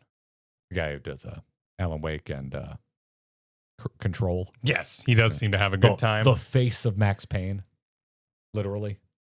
That they scanned his face. Well, if you're talking about that, you're talking about Larian too. Larian likes to say things and be in the news. Kojima feels pretentious to me half the time. Yeah, that I used to feel that way until, like, again, I started following him on social media, and I'm like, I think it might be more his fans that kind of bring the serious, like, you're not allowed to enjoy Kojima games because they're goofy, they're high art, which they are a bit artsy fartsy at times, but like I don't know. He doesn't seem like he takes himself too seriously. Well, I think you found the perfect segue to talk about millionaires and what they do by bringing up the Steam box. Oh, the Gabe Cube. I think, is he a millionaire? Is Gabe Newell a billionaire?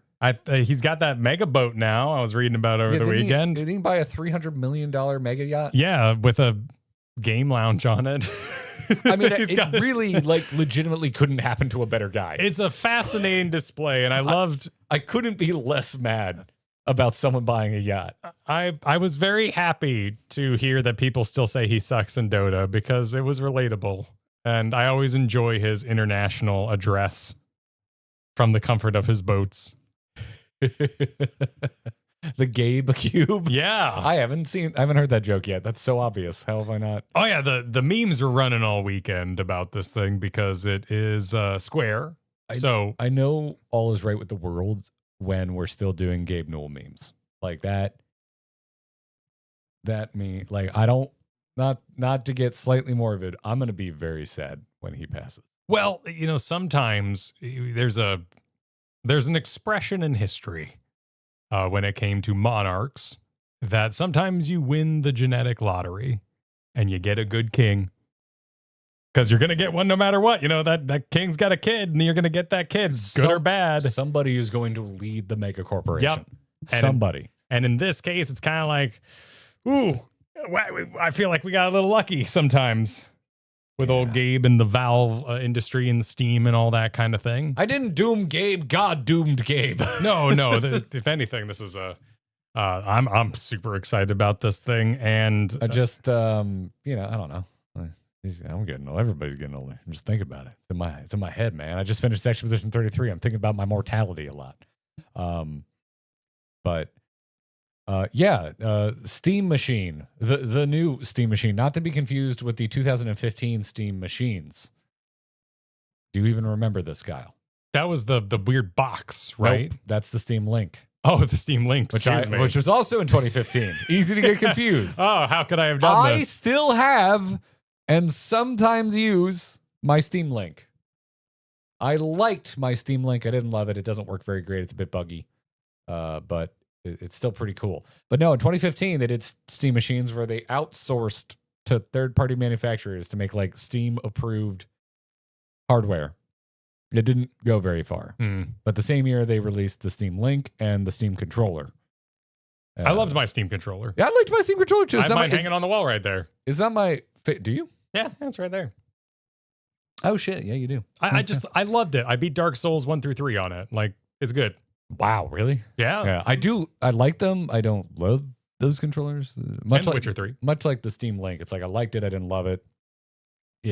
The Steam controller, not my favorite joysticks, is one of my biggest complaints about it. But the trackpads were great. I beat Into the Breach on my TV using my Steam controller. It's great for grid-based anything. Like those trackpads are so good for that kind of shit. Anyway, late last week, I think Thursday, news broke. Steam is coming out with their own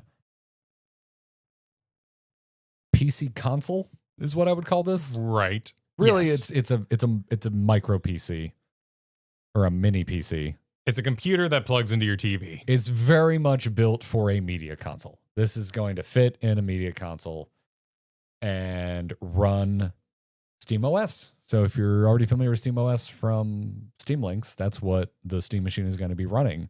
And I really want one. I really want one because I like having access to my PC games on my TV, but nothing really works, including the Steam Link that I still have. It's not particularly great, extremely buggy.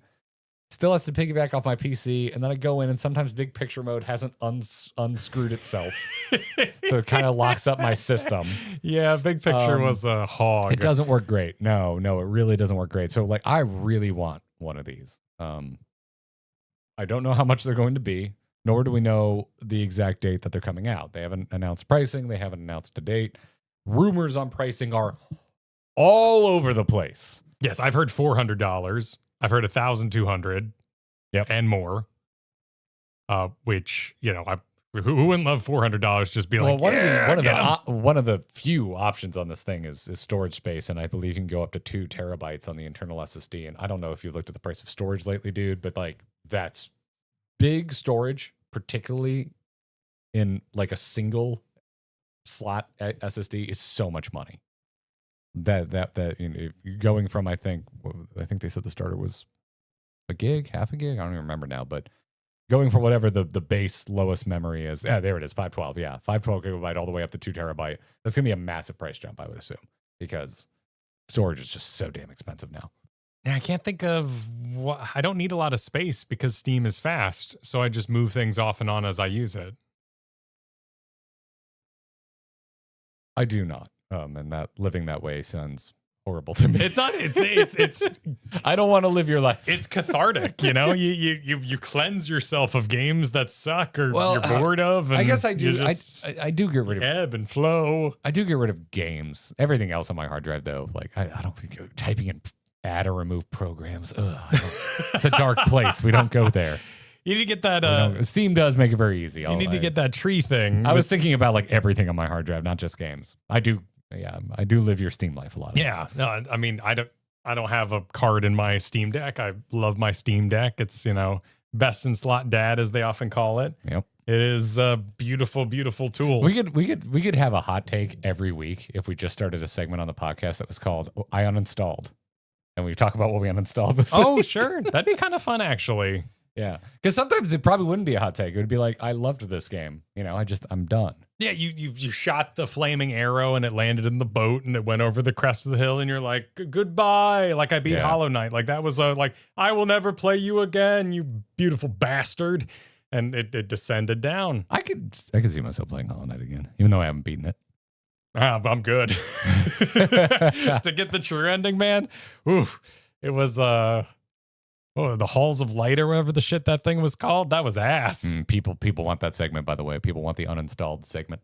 That'd be fun. I think it could be a beautiful thing. Uninstall. I think it really could be a beautiful segment. It could be a Viking funeral for things that we love. Also, look at them include the banana for scale. That's wonderful. Yeah, the one banana box.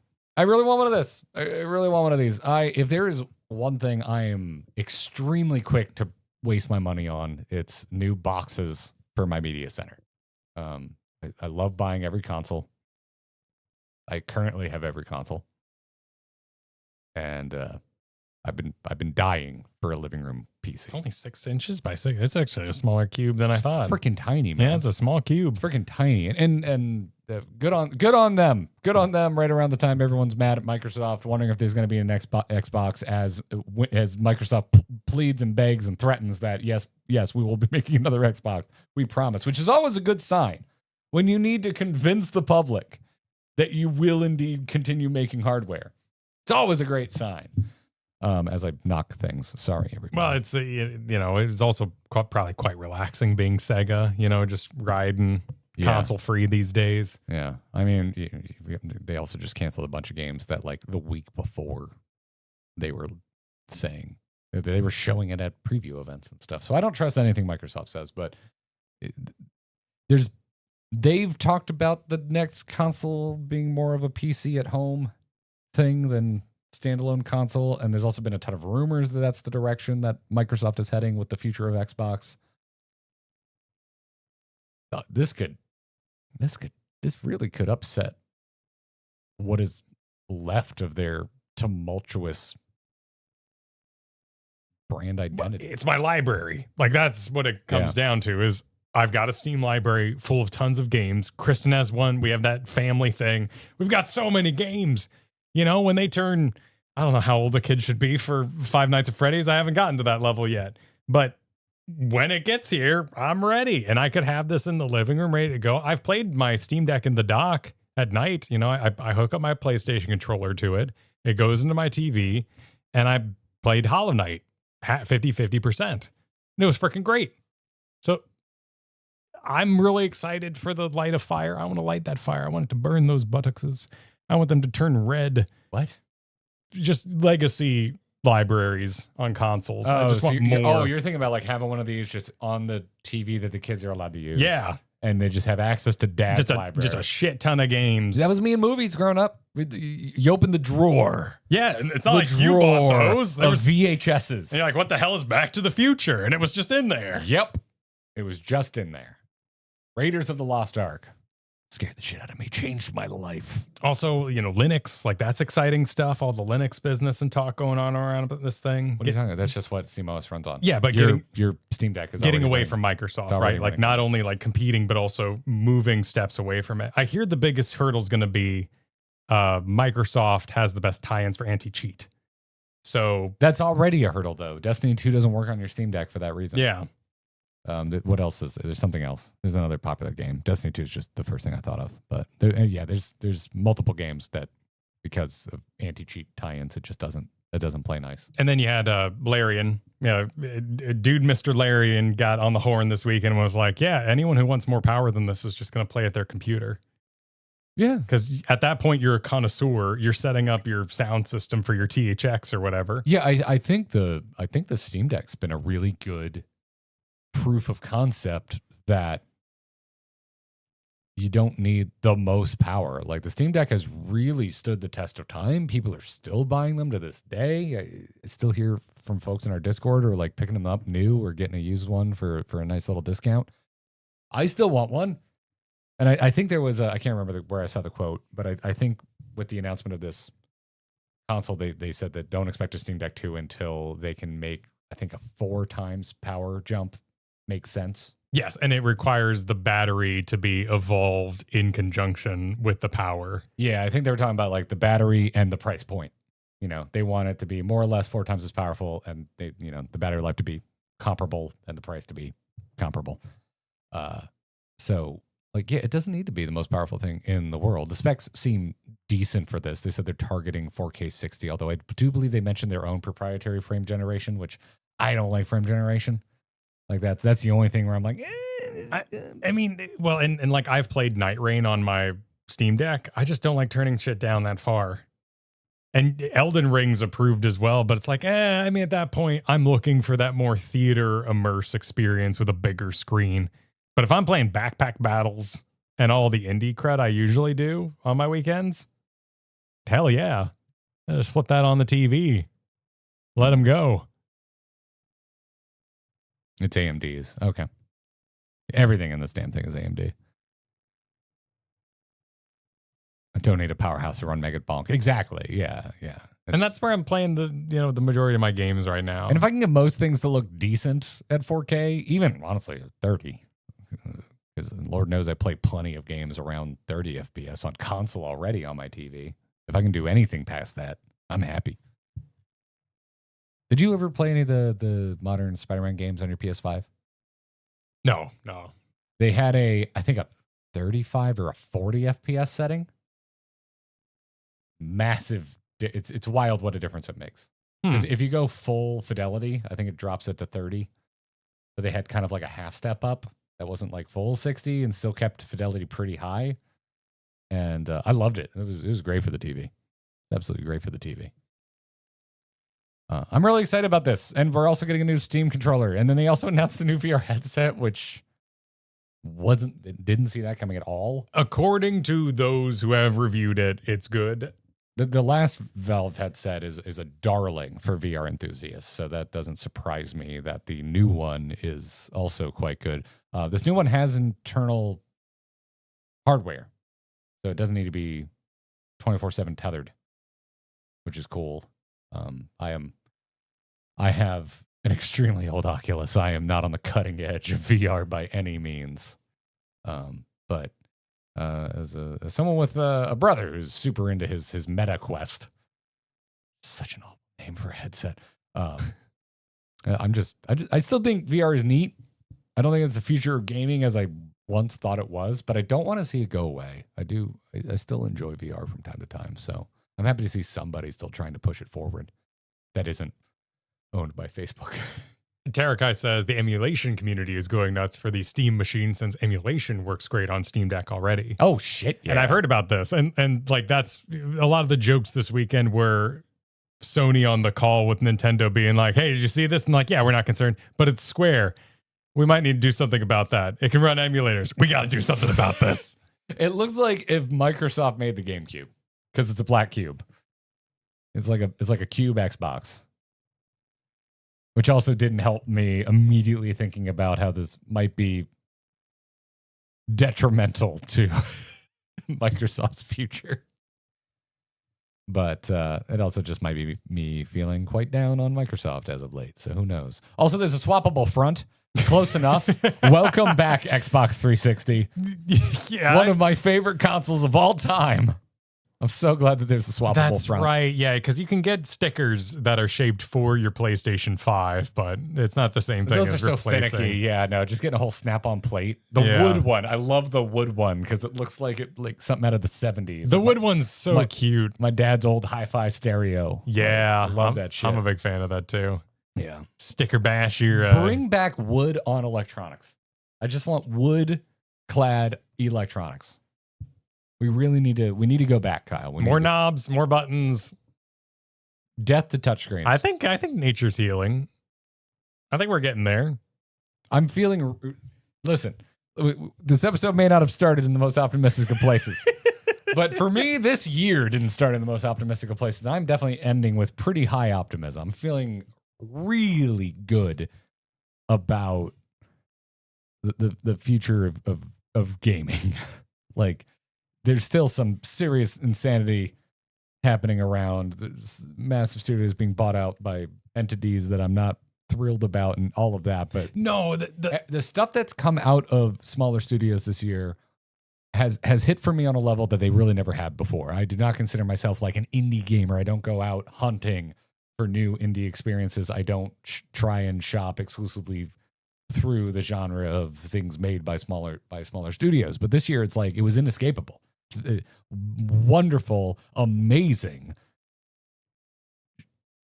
industry-shaping games have released from tiny studios, and like I'm just in a year where the big dogs have kind of time and time again failed us. I know we're here talking about Valve, who's also a big dog, but I'm just feeling very optimistic about where things are heading. No, that's the only thing I'm sad about is I feel like I'm not participating in the zeitgeist. I'm not part of the greater gaming world because indie games I play very much on my own time. Like let's say today, something like I've been bringing up around you a lot recently because I want you to try it. Backpack Battles, really cute game. It's the Resident Evil. Yeah, put the inventory management. Yeah, but you and then they stack and do a thing. Like there's no reason for me to play that on release day. Because who am I going to talk to about? Like it's not big enough. There's not ads running for it. So I'll just play it on my own time at my own pace. Silksong definitely achieved that level of fame and conversation. I'm kind of happy I didn't play that on release because I've heard there's several balance things that have come through. And I was telling my buddy, I'm like, oh yeah, I didn't struggle on that boss. And he gave me the whole like, well, you didn't play it before they nerfed it and all that. So fine, yeah. I think I'll take it. I still think Silk Song would have been an absolute blast to play when it was brand new and do not even a book club style, but like Explorers Club style playthrough with our community, where we're just like constantly checking our Discord for like what people found next, like just guiding each other, filling out the map together. I think that would have been really fun. I am shit at that game, so it's not a game you can excuse me. It's not a game you can promise progress on. No, you need to be lucky and have a patient audience, which or the mad skills. Some folks around here are patient. Yeah, no, we got we have a very patient audience. Shall we discuss the Yoshi P interview? Oh yes, let's. You ready to do that? Yes, let's. How many caveats should we give before this thing? How many caveats did he give? Well, none, but it's by the power of translation, we have a translation. So this is on a Korean website. This is an interview that was written out in Korean and then translated. Neither of us, nor do I think anyone in our community, speak fluent Korean. Not that I'm aware of. Or any Korean. But if you do, you should probably head over to the Reddit and help out, because all sorts of assumptions are being made and they could use your help. Yeah, this is about as breaking news as we get around here. So why is this making waves, Kyle? Well, the big one is that Yoshi P may have said that Final Fantasy 14 is going to be reborn again. Like a Baptist? In the river, yeah, they're going to dunk it, and the graphics will come out, and a new engine will be born with the previous upgraded graphics put on top of this one. He's already off. He's already... I'm just saying what people are saying. I'm just participating in the zeitgeist, You need to inform people that you're saying what That's people why are I saying said you had time for caveats, and we ran out of time, and now it's time to get going. Google Translate said... tell you that we ran out of time. Google Translate said... Final Fantasy XIV is now moving forward into its next decade. We have a fan festival planned, and we have some pretty big announcements lined up. With a determination to embark on a second iteration, we're rethinking everything from scratch to evolve the game with new goals. That seems extremely calm and doesn't get me very excited. But let's read the fan translation as shared on Reddit. So on the Final Fantasy XIV subreddit, wait, is it even the Final Fantasy XIV subreddit? Yes. Okay. From folks that say they're more fluent in Korean, they're disagreeing with that Google Translate and saying instead what was said is that, quote, Final Fantasy XIV is already facing toward the next 10 years. The fan festivals are also planned, and a fairly big announcement is being prepared to be announced, with the determination that the game will be reborn for the second time, under the goal that the game will evolve into a cutting-edge service for rethinking everything from zero. That's a lot more exciting. That is a lot more exciting. That is a thrilling statement. That is the maybe correctly translated quote that will launch 1,000 Think Piece YouTube videos.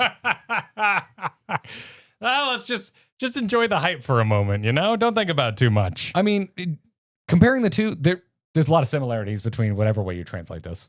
The gist is there, regardless of, which version you're going with. Yes, from zero. So from 6.2. I appreciate that joke, Luke. That's a wonderful joke.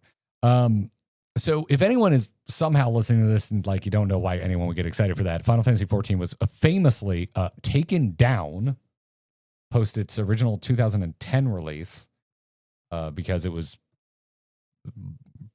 not a particularly great MMO that didn't really service what the expectations of the players at the time. So they took it down. It was gone for quite a while, and then they came back with a relaunched game, Final Fantasy XIV, A Realm Reborn, which is why it's called that. Originally, it was just called Final Fantasy XIV. Online? I think online's on there. Technically, yeah, I think it's online. Official part at the top. Anyway, so you can see why it would cause some waves if folks translating the Korean interview for it to be using the word reborn. To be saying that they're rethinking everything from zero. Like, them's big words. Unfortunately for those of us in an English-speaking country, ones we're kind of beholden to translators to help us understand the meaning and impact of. And the more research you do, the more you trust it. Not because it's like an evil thing. Like there's a lot of pressure on localization teams over the last few years to be more accurate. It's just that you can interpret these words different ways because they fundamentally have a range of meaning, which is what makes language so beautiful. At any rate, many people are excited because the graphics update, those are just graphics. We can pick up all that and put it on a new engine. New engine time, which to me seems like a bit much. I think we're just going to be continuing the pipeline of working on what mid-core content is and how we can branch out to different difficulties. They literally just did a massive graphics update. Yeah, I don't think they're. No, I don't read into this in that way at all. New engine does not enter my mind. I do think that there's a good chance that this could mean that there is the skip available, the join the story now option. Maybe. Because it'd be strong enough. Can you imagine that? No, would it? Yeah. How? Dawn Trail?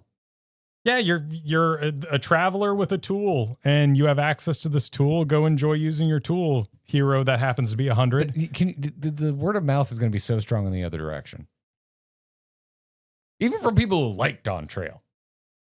Like, the entire fan base is going to be like, yeah, holy shit, though. You really got to see that original arc. It's amazing. Yeah, sure. I mean, that's no different than, like, multiple times on this very episode, you've talked about the strength of word of mouth. I don't think you had to see Avengers 1 to enjoy Captain America, though, and the Winter Soldier. He's just booking it down a boat. Like, what does that have to do with Loki? What? Okay. All right. Well, this is just another reason I'm not really jumping on the boat with you. Why would anyone be excited about that? Why would anyone be hyped? Because your friends can join you now for the cool, awesome story that is 8.0. And they don't have to go through the old content? I don't want my friends to do that. I want my friends to play through Endwalker so I can talk to them about the story. But if they gain... The biggest struggle in my marriage right now, Kyle, is I can't talk to Katie about Shadowbringers. Well, you give someone a foundation of joy first, and then they become curious naturally to see the other stuff. Like, I do think that if I was going to take a little, like one of my kids, and show them Star Wars, probably a better choice to start with maybe the Clone Wars cartoon, or maybe episode 1. Force Awakens. I'd show them Force Awakens. Sure, maybe, just for like some modern graphics and some razzle dazzle. It looks like a modern film. Yeah. I thought, honestly, man, kids love the prequels. It's not, and it's hard for me to not be like, just anyways, that's not what we're here to talk about. I would 100% want to put on New Hope and be like, watch this. It's not what we're here to talk about. Oh my God. But how's that? That's not Reborn.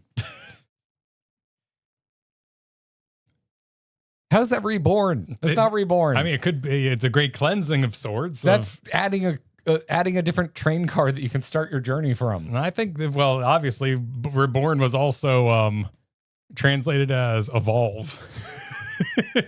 So in this case, I think Reddit might be making the Reborn word happen. You were the one that you wanted to run with this. Yes, I agree. I think it's a beautiful. I'm surprised that that's what you're going with. Like, this seems to have kind of. This has stirred the Final Fantasy 14 playing public. I don't think you mess with combat. I feel like keep messing with combat, though. You, in the MMO sense, like, imagine the big announcement was that Final Fantasy 14 is going to become an action MMO.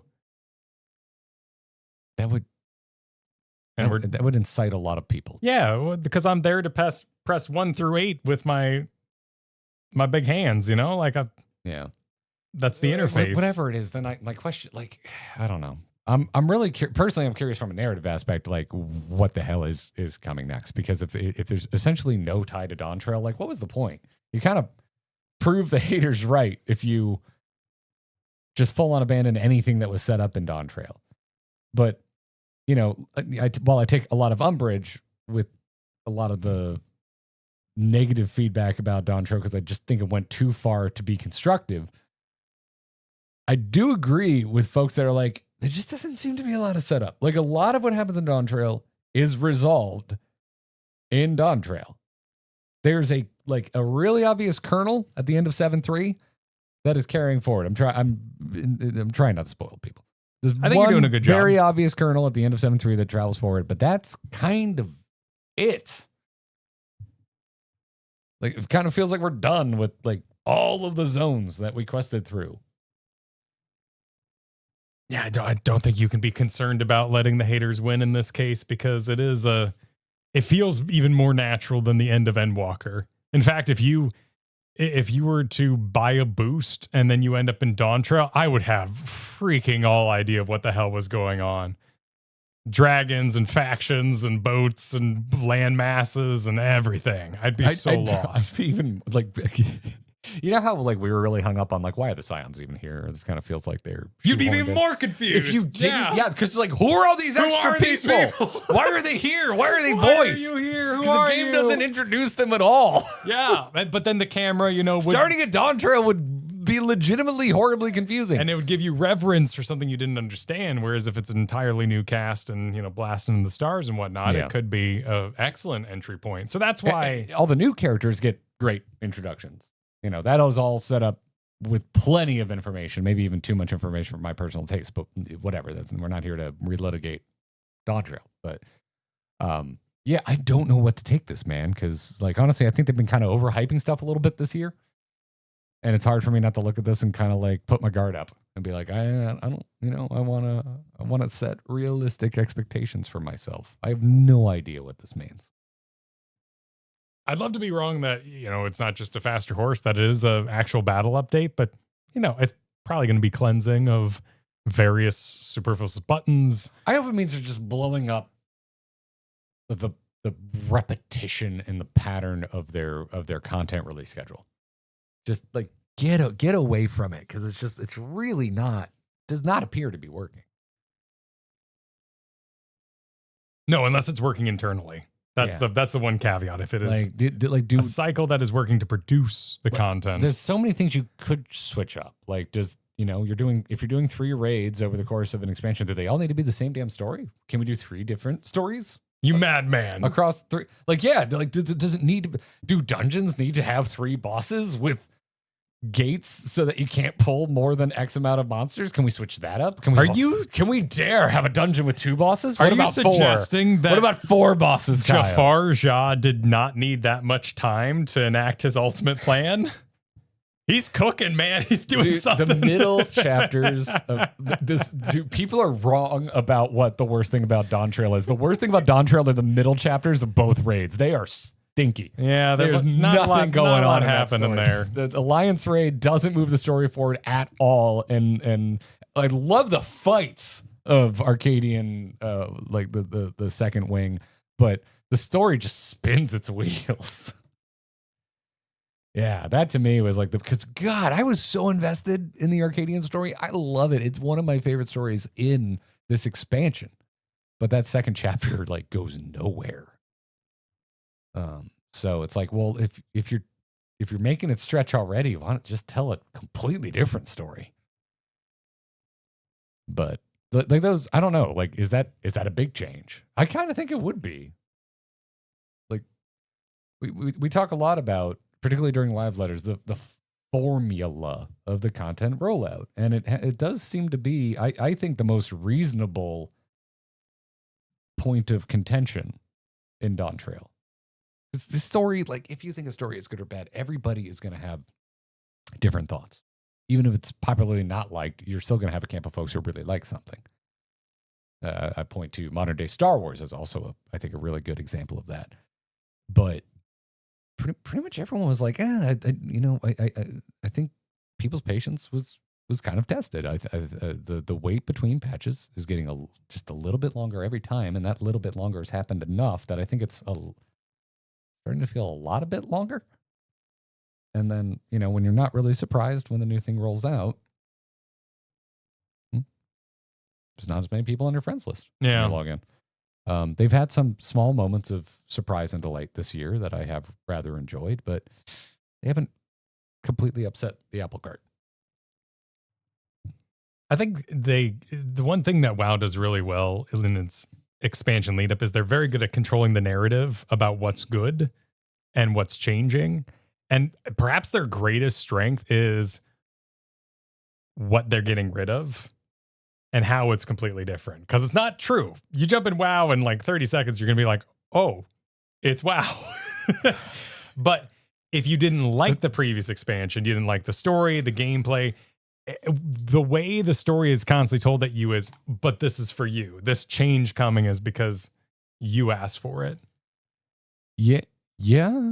Well, that's true of any game as a service. Ideally, with a community. I mean, everyone right now is popping off with what they think would change, and even so much as so is I saw one go by that was just like the thing I dislike the most is having to hear how people would fix it when they don't know how to work on something this big. It's not their job; it's the developer's job. If players think there's a problem, even if they're wrong about the solution, that a problem still persists, and for anything that is asking for your money on a regular basis, it's valid to let your concerns be known. And that's something I bring up a lot. It's just like I try to catch myself, and I'm trying to say like, listen, I don't know what the fix is, but this isn't working. Another big assumption made on that Reddit was that this is the big free-to-play cutting-edge service. Rethink everything from zero. The game align with the game's new goals. You can already play it for free up through Stormblood, but we're getting like the whole thing's going free to play. Oh, the whole game, yeah, the whole game. Ooh. From the base, down to the buttons. I think it's gotta still be too successful to rip that. While anecdotally it feels like there's not as many people playing right now, there's no way. I would be very surprised if that happened. Feel free to rub my nose in it, by the way. If that does happen.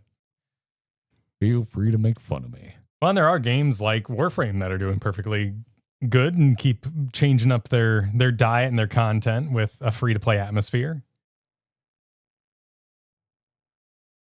Yeah. I can't speak to that. I don't have enough details. I haven't close seen enough to it. And my first impression with Warframe is boy, howdy, does it feel free to play. There's a lot of currencies for sure. I really got hooked in the main cycle of the back and forth, the modding into mission kind of gameplay of it. I like a lot of those systems too. I find them engaging. But the amount of pushback anytime you saw premium currency from the chat being like, don't spend, whatever you do, don't spend, gave me the feeling that this is confusing. And they have seen a lot of errors made in the past, and resentment is easy to come across in a free-to-play environment. Yeah, it's the worm meme for me. The worm meme? I'm coming over. You better not be a worm. Oh, okay. Like I'm playing your game. You better not be obviously free to play. And there's not Warframe. I was meme. like, this is the most obviously free to play thing I've ever seen. You better not feel like a free to play. But oh boy, does it feel like a free to play? You better not look like a free to play. You better. Yeah, I'm coming over. You better not look like a free to play UI nightmare. Oh no, you're definitely a free to play UI nightmare. Sometimes it's just about like flavor. Like, it's sometimes really hard to find the type of game you're looking for. Like, what's that new one that's where winds meet is getting a lot of traction right now because there are just very few martial arts kind of style games like that. Was that the one that like everyone was saying was an MMO, and then you look at it and it's like, this looks like a bigger nightmare to party up with your friends than Monster Hunter? It is very menu heavy, yeah, from what I've seen. But I also kind of dig that. Like, I really liked Jade Empire back in the day. Yeah, that's a single player BioWare dialogue RPG experience. But like the aesthetic, it's something that's kind of hard to come by. So sometimes, I see what you're saying. Okay. Sometimes it's not about like what the game is. It's the fact that you just love that setting so much, you're going to participate in it. Okay. It's co-op more than MMO. Yeah. Well, that's all well and good, but Did we forget how to party up easily? I think did someone burn the library of the 360 era where we learned how to make multiplayer really painless? that doesn't bother me so much because you can enter friend codes and whatever hoops you need to make me jump through. It's sometimes easier than getting your friend over for the night with their parents' schedule and having to sit on the phone with them. No, that's the problem. Friend codes and all that shit, it makes it where I like, all right, can you just come over like it's 1994 because this would be easier than interfacing with this game's co-op. My biggest issue with any of these types of games, and I include Horse Girl Game, Pokemon Unite. Pokemon Unite was like playing a billboard. I hate when menus feel like they're the content. Like, I understand the joy. That's part of my issue with Warframe. You like the modding. To me, I'm looking at text. Like, I feel like I'm just playing a menu. Yeah. The modding was so dull to me. I like when the math works out. And it's slightly more complicated than numbers go up. But it's not much. But there's that like I'm not into RuneScape, but I like when I take two cards. If I have a fire card and an earth card and I put them together and it makes lava, like I'm as happy as I've ever been in my life. There's just something about like playing both those cards at the same time. Fair. And I understand like the primal urge, like you wake up and you exit into the field and you go flip over that same rock you flip over every day, but oh, there's a grub under there today. Nice, free grub. And then you go to the tree, you know, you're hunter gathering, you go to the tree and oh, that fruit's ripe today. Hell yeah, pick. And that's what this menu shit is trying to recapture. It's like, open the daily menu. Oh, there's a grub in there today. Go to the tree. Your shit's grown. Water it again. And it drives me bonkers. I like Animal Crossing. Animal Crossing isn't a menu. You're playing a game. I like Animal Crossing when there's turrets that defend my base from encroaching. I mean, I would play the shit out of violent Animal Crossing. And he's out there like, get him. Like, shit, the raccoons are coming. Oh, man. Yeah. How did we get here? MMO games as a service. It's a liquidy conversation because ultimately we got our minds blown this year by Expedition 33, which combined several elements of things that we really liked in RPGs and made something that feels fresh. Yep. And now I think collectively, a lot of us are trying to make the decision, how do we request what we want properly? And now you throw a new wrench into that system of like, you know, we're up and throwing the apparently Final Fantasy games since 4 haven't been turn-based anyway, and I didn't know about this. I want to do a video about that, but I don't want to just be made fun of in the comments. They have every right to make. But I never played it. I want to make fun of Final Fantasy fans for a second. I'm like, wait, you've been complaining that it's not turn-based. It hasn't been turn-based since 8-bit. Well, that's like saying whatever's going on in 4 is not turn-based. I didn't know combat was evolved. What's evolved about it? Like, how was it evolved? I don't know. It's not turn-based. I don't know what you think turn-based is, but that ain't it. Turn-based is like a full stop. And they did do 10. And I played it, so I just assumed everything between 3 and 10 was just turn-based. And for some reason, it's not. It's this other thing. Yeah. And I'm not. Thank God I like the rest of the game because I also don't really think I particularly enjoy that quote-unquote turn-based system. I appreciate what it does for spell casting speed and how it adds an element of balance to spells in a game where I feel like it's really hard to do both. That's cool, but I see that as the only improvement. I think it's a detriment to like everything else in the experience. It's very distracting, and I find it difficult to make sense of what is happening, when it's happening, and why it is happening when it's happening. I think that my biggest disappointment isn't even from a gameplay perspective. It's from when the boss appears on screen. I want to like I'm opening the fridge. Yeah. And that moment, I lost that moment, just being like, oh, the food is delivered, and you're like, oh my god, like No, it's like, oh god, select an item as fast as humanly possible. We need to stop it. Start eating, you need to stop every single fight you get into with the ATB system is that one scene of the soldier bleeding out and Saving Private Ryan as they're trying to shove cotton into the bullet wound. We're just like, stop it. That's We just need to stop it. We need to stop. Okay. All right. We're looking at our item scene. Okay. We can actually fathom what's going on here. Okay. We've got this enemy. We've got that enemy. That's wonderful. It's so stressful. I've never been more stressed out in a quote unquote turn-based environment. yeah, I'd be curious to know. No, it is not exciting. I'd be curious to know if the people who told me Darkest Dungeon's too stressful enjoy active time battle, because to me, it's just ambiance. Like the music in Darkest Dungeon is stressful. The monsters are hideous and ugly and otherworldly. My guys are dying, but overall, I'm digesting it at my own pace. You're relaxed. Yeah. I find Darkest Dungeon to be a very relaxed game. Yeah. So interesting. It's like bananas to me. I'm like, how did I never know that It's there were more Final Fantasies with this system than there were without? It seems so insane. Like, what were people even talking I about? really don't know. Because 7 Rebirth stuff came out, and everything was moving like an action game, and people were complaining.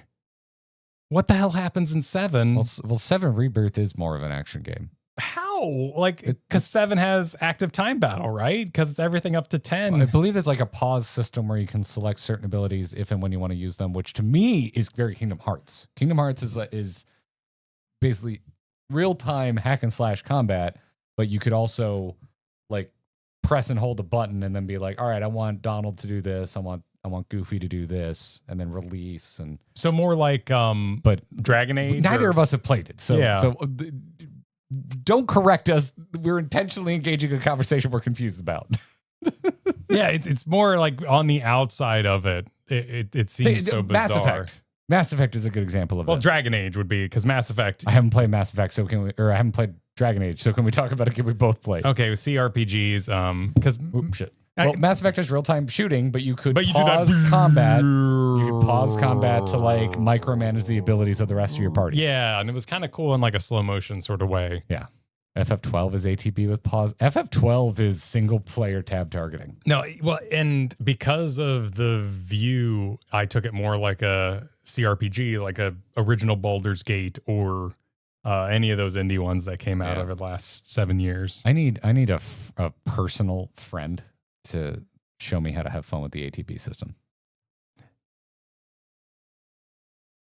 Because trying to discern it from chat is tough. I think one of my greatest accomplishments, one of my greatest feats, abilities, positives in my life is that I accept everything at complete face value, but I'm sure it makes me a very frustrating friend. Yes. Because if it starts raining blood outside, I'd just be like, at least there's iron in the soil. Like, what can we do with this? Can we take advantage? What type is it?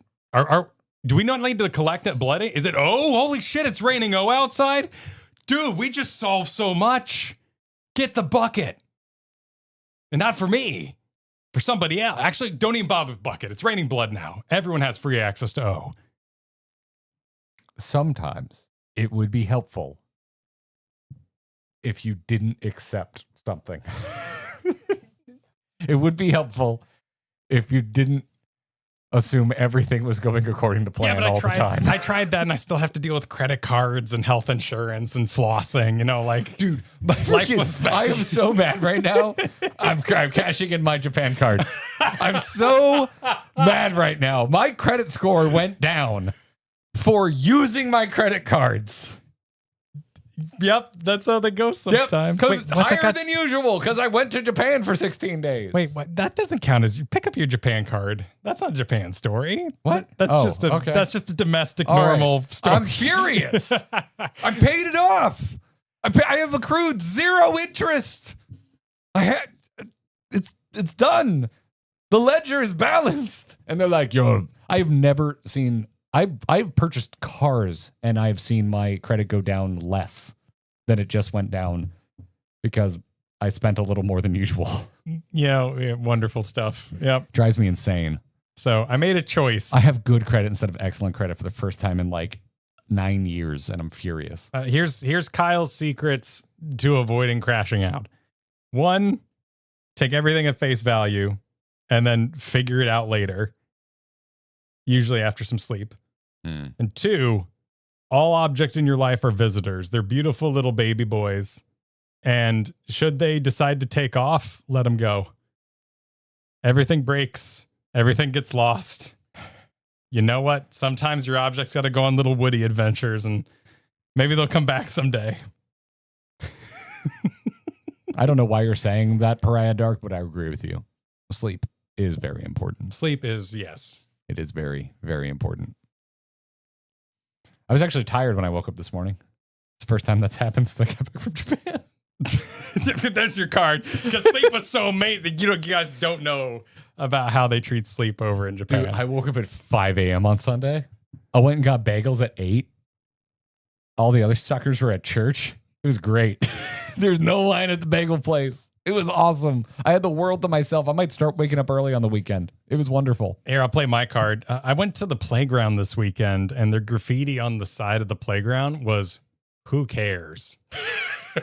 And I can't stop thinking about it. That's the most polite graffiti. I know, but like, think about how we no longer have a need to write on a wall.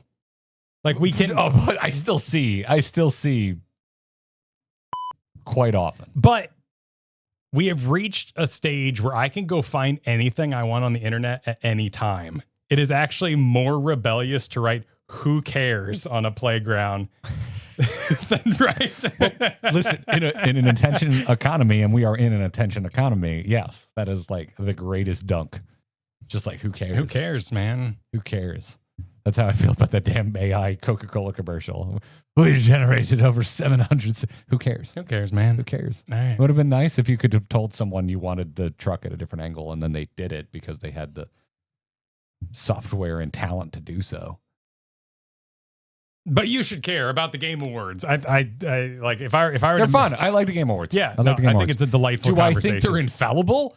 God, no. Goodness, no. No. But I think Do I think it's really like legitimately wholesome that it's a lightning rod for us all to just talk about the shit Yes. we loved this year? That to me, that is the most optimistic side. I of the know Game it's Awards. gonna. It is a giant. If your shit doesn't win, awesome. You now have a beautiful excuse to extol the virtues of the thing that you wish won, of the game that you wished won, and those conversations absolutely 100% do turn people onto new experiences. It's so fun. Whatever corner of the internet, whatever gaming community you find yourself in, as active or as passive as your role in it might be, just the conversations that happen around award season get new games in front of new people, and I think that's an awesome thing. I love the Game Awards, even if at times it's corny. Even if at times a kid gets up and starts rambling about Bill Clinton.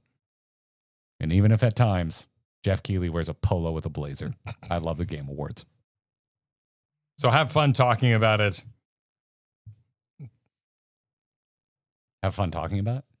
Oh yeah. That's just I want to like. I felt like there was more to that. No, statement. I got the comments. Like you're here going to on call the Game everyone Awards. bastards or No, something. no. Have fun talking about it, you bastards. I just want people to talk. I just want people to have fun talking about video games. You just want people to have fun talking about video games. Yep, that's Okay. my goal. But we have a goal of getting you to pick up your dog. So Yes. So let's give a shout out to our wonderful and badass patrons. You can support everything Kyle and I do over at supportourbromance.com. I have not updated that graphic. get it off the It is screen. not updated. Ah! I'm so sorry, everybody.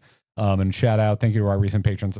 Cat Wolf, thank you for the generous raise. And I'll thank you again for obvious reasons here in a moment, because there's a special level of patron that we thank each and every episode. And those are our legendary level backers. So to Sean B, Lost Mythics, Zervon, Compside Jedi, Bloodsy Von Snugglegore, Shinny Geo, Jerry T, Sean and Jen, Vernacular Ham, Brom, Vasilius, Main Tank Maisie, Pins and Needles, Dreadnought, Cat Wolf, and of course the Evane level and the KLG Chaos level. Thank you. Thank you for your generous support of Kyle, myself, and the buffoonery that we do. If you're out there, you like what Kyle and I are putting down, and you're wondering what would be the best way to support the boys, or maybe you want to give us your rendition of a Christmas bonus. SupportOurBromance.com. That's our Patreon. Check it out. Thanks for the support, everybody. Also, we use Doghouse Systems gaming PCs, so go check them out over at DoghouseSystems.com. Use the code Bromance. We'll get a little bit of a hey, how you doing kickback, but you'll also get a 1 terabyte NVMe SSD for your trouble. So check them out. DoghouseSystems.com. Code Bromance. Go check it out. On social media, Garrett Art. Kyle's at Kyle Ferguson.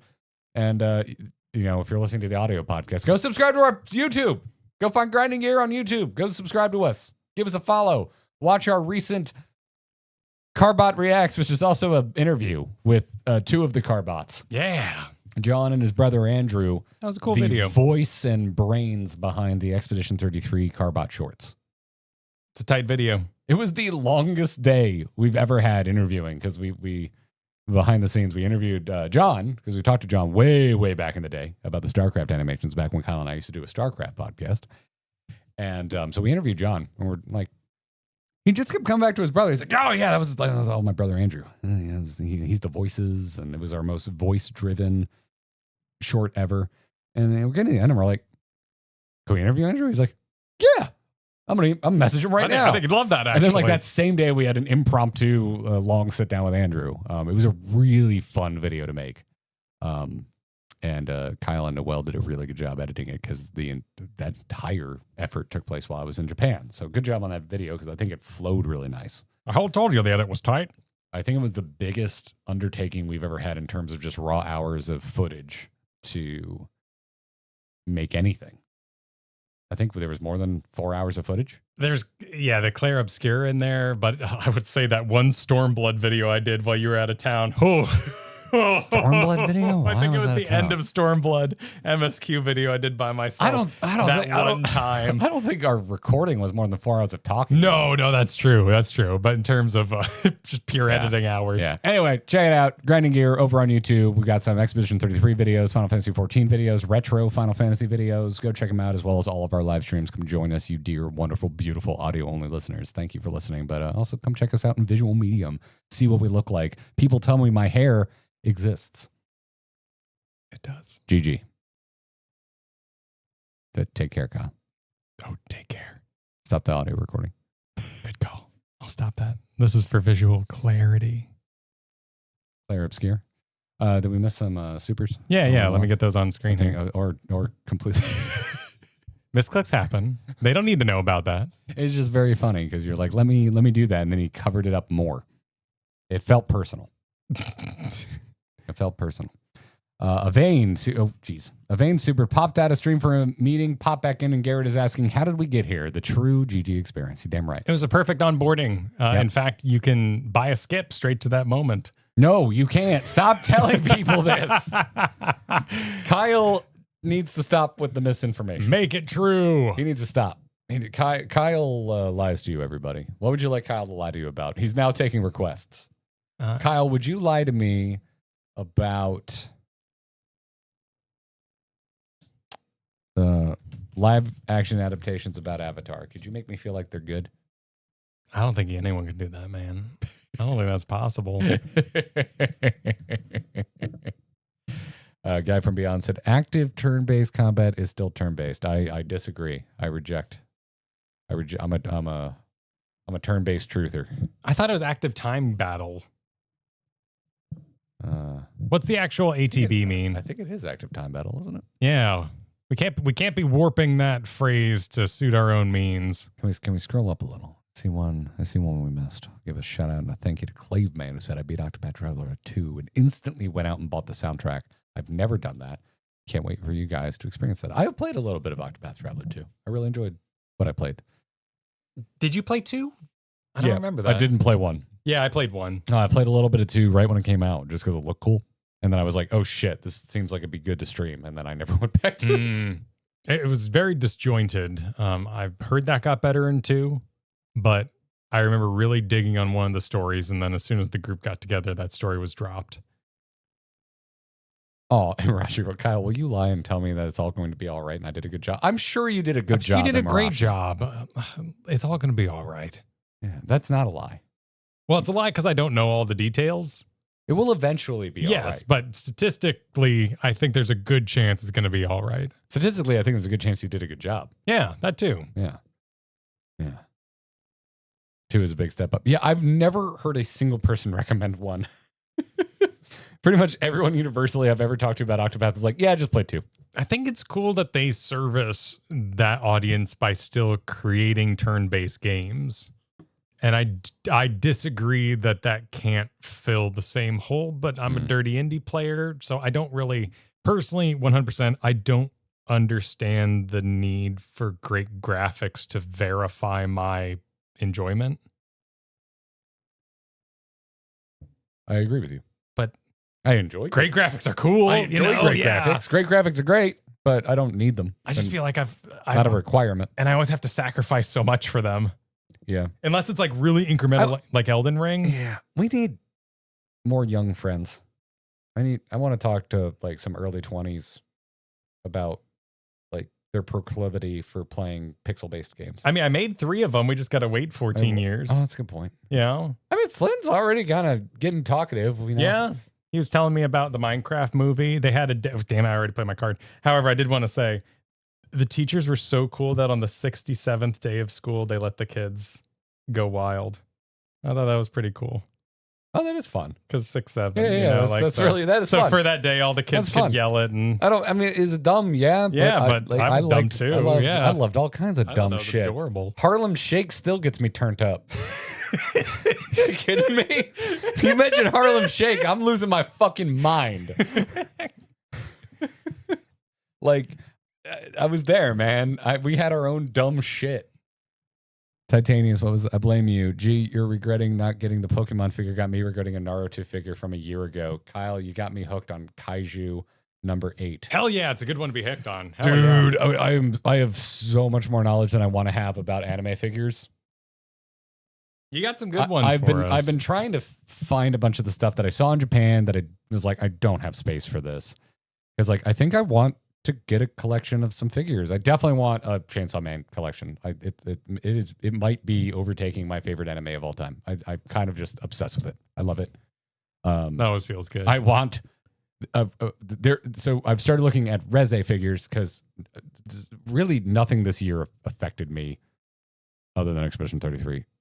The way the Chainsaw Man movie affected me. It blew my fucking mind. I want a Reze figure so bad. I have found that if you want the really good shit, if you want to jump straight from weed to heroin, you just search for resin figures. Because resin figures... is that what Reze means? No, resin. No. Reze is a character in Chainsaw Man. Oh, you need to watch the movie. Okay. Although I know you've already probably Wikipedia'd the ending to see if you find it worthy of your watch time. But well, it's in theaters. I can't do anything about it, but yeah.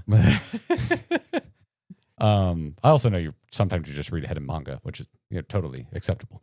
Anyway, no, resin figures are just like really expensive and extremely high fidelity and detailed. So yeah, which then made me realize that a lot of companies will sell 2 versions of a statue, and one will be double the price, even though it's the same amount of materials, but it's extremely lewd. Give the people what they want, right? There's a 2x upcharge if you want the nude version. And I was just like, are anime fans okay? And I think the answer is yes, but they're probably broke. They're probably having a great time, but they don't have a lot of money in their account. Could be. So that blew. I was like, damn. I'm like, shouldn't surprise me because like I'm very well versed in the cost of fan art. Like I get it.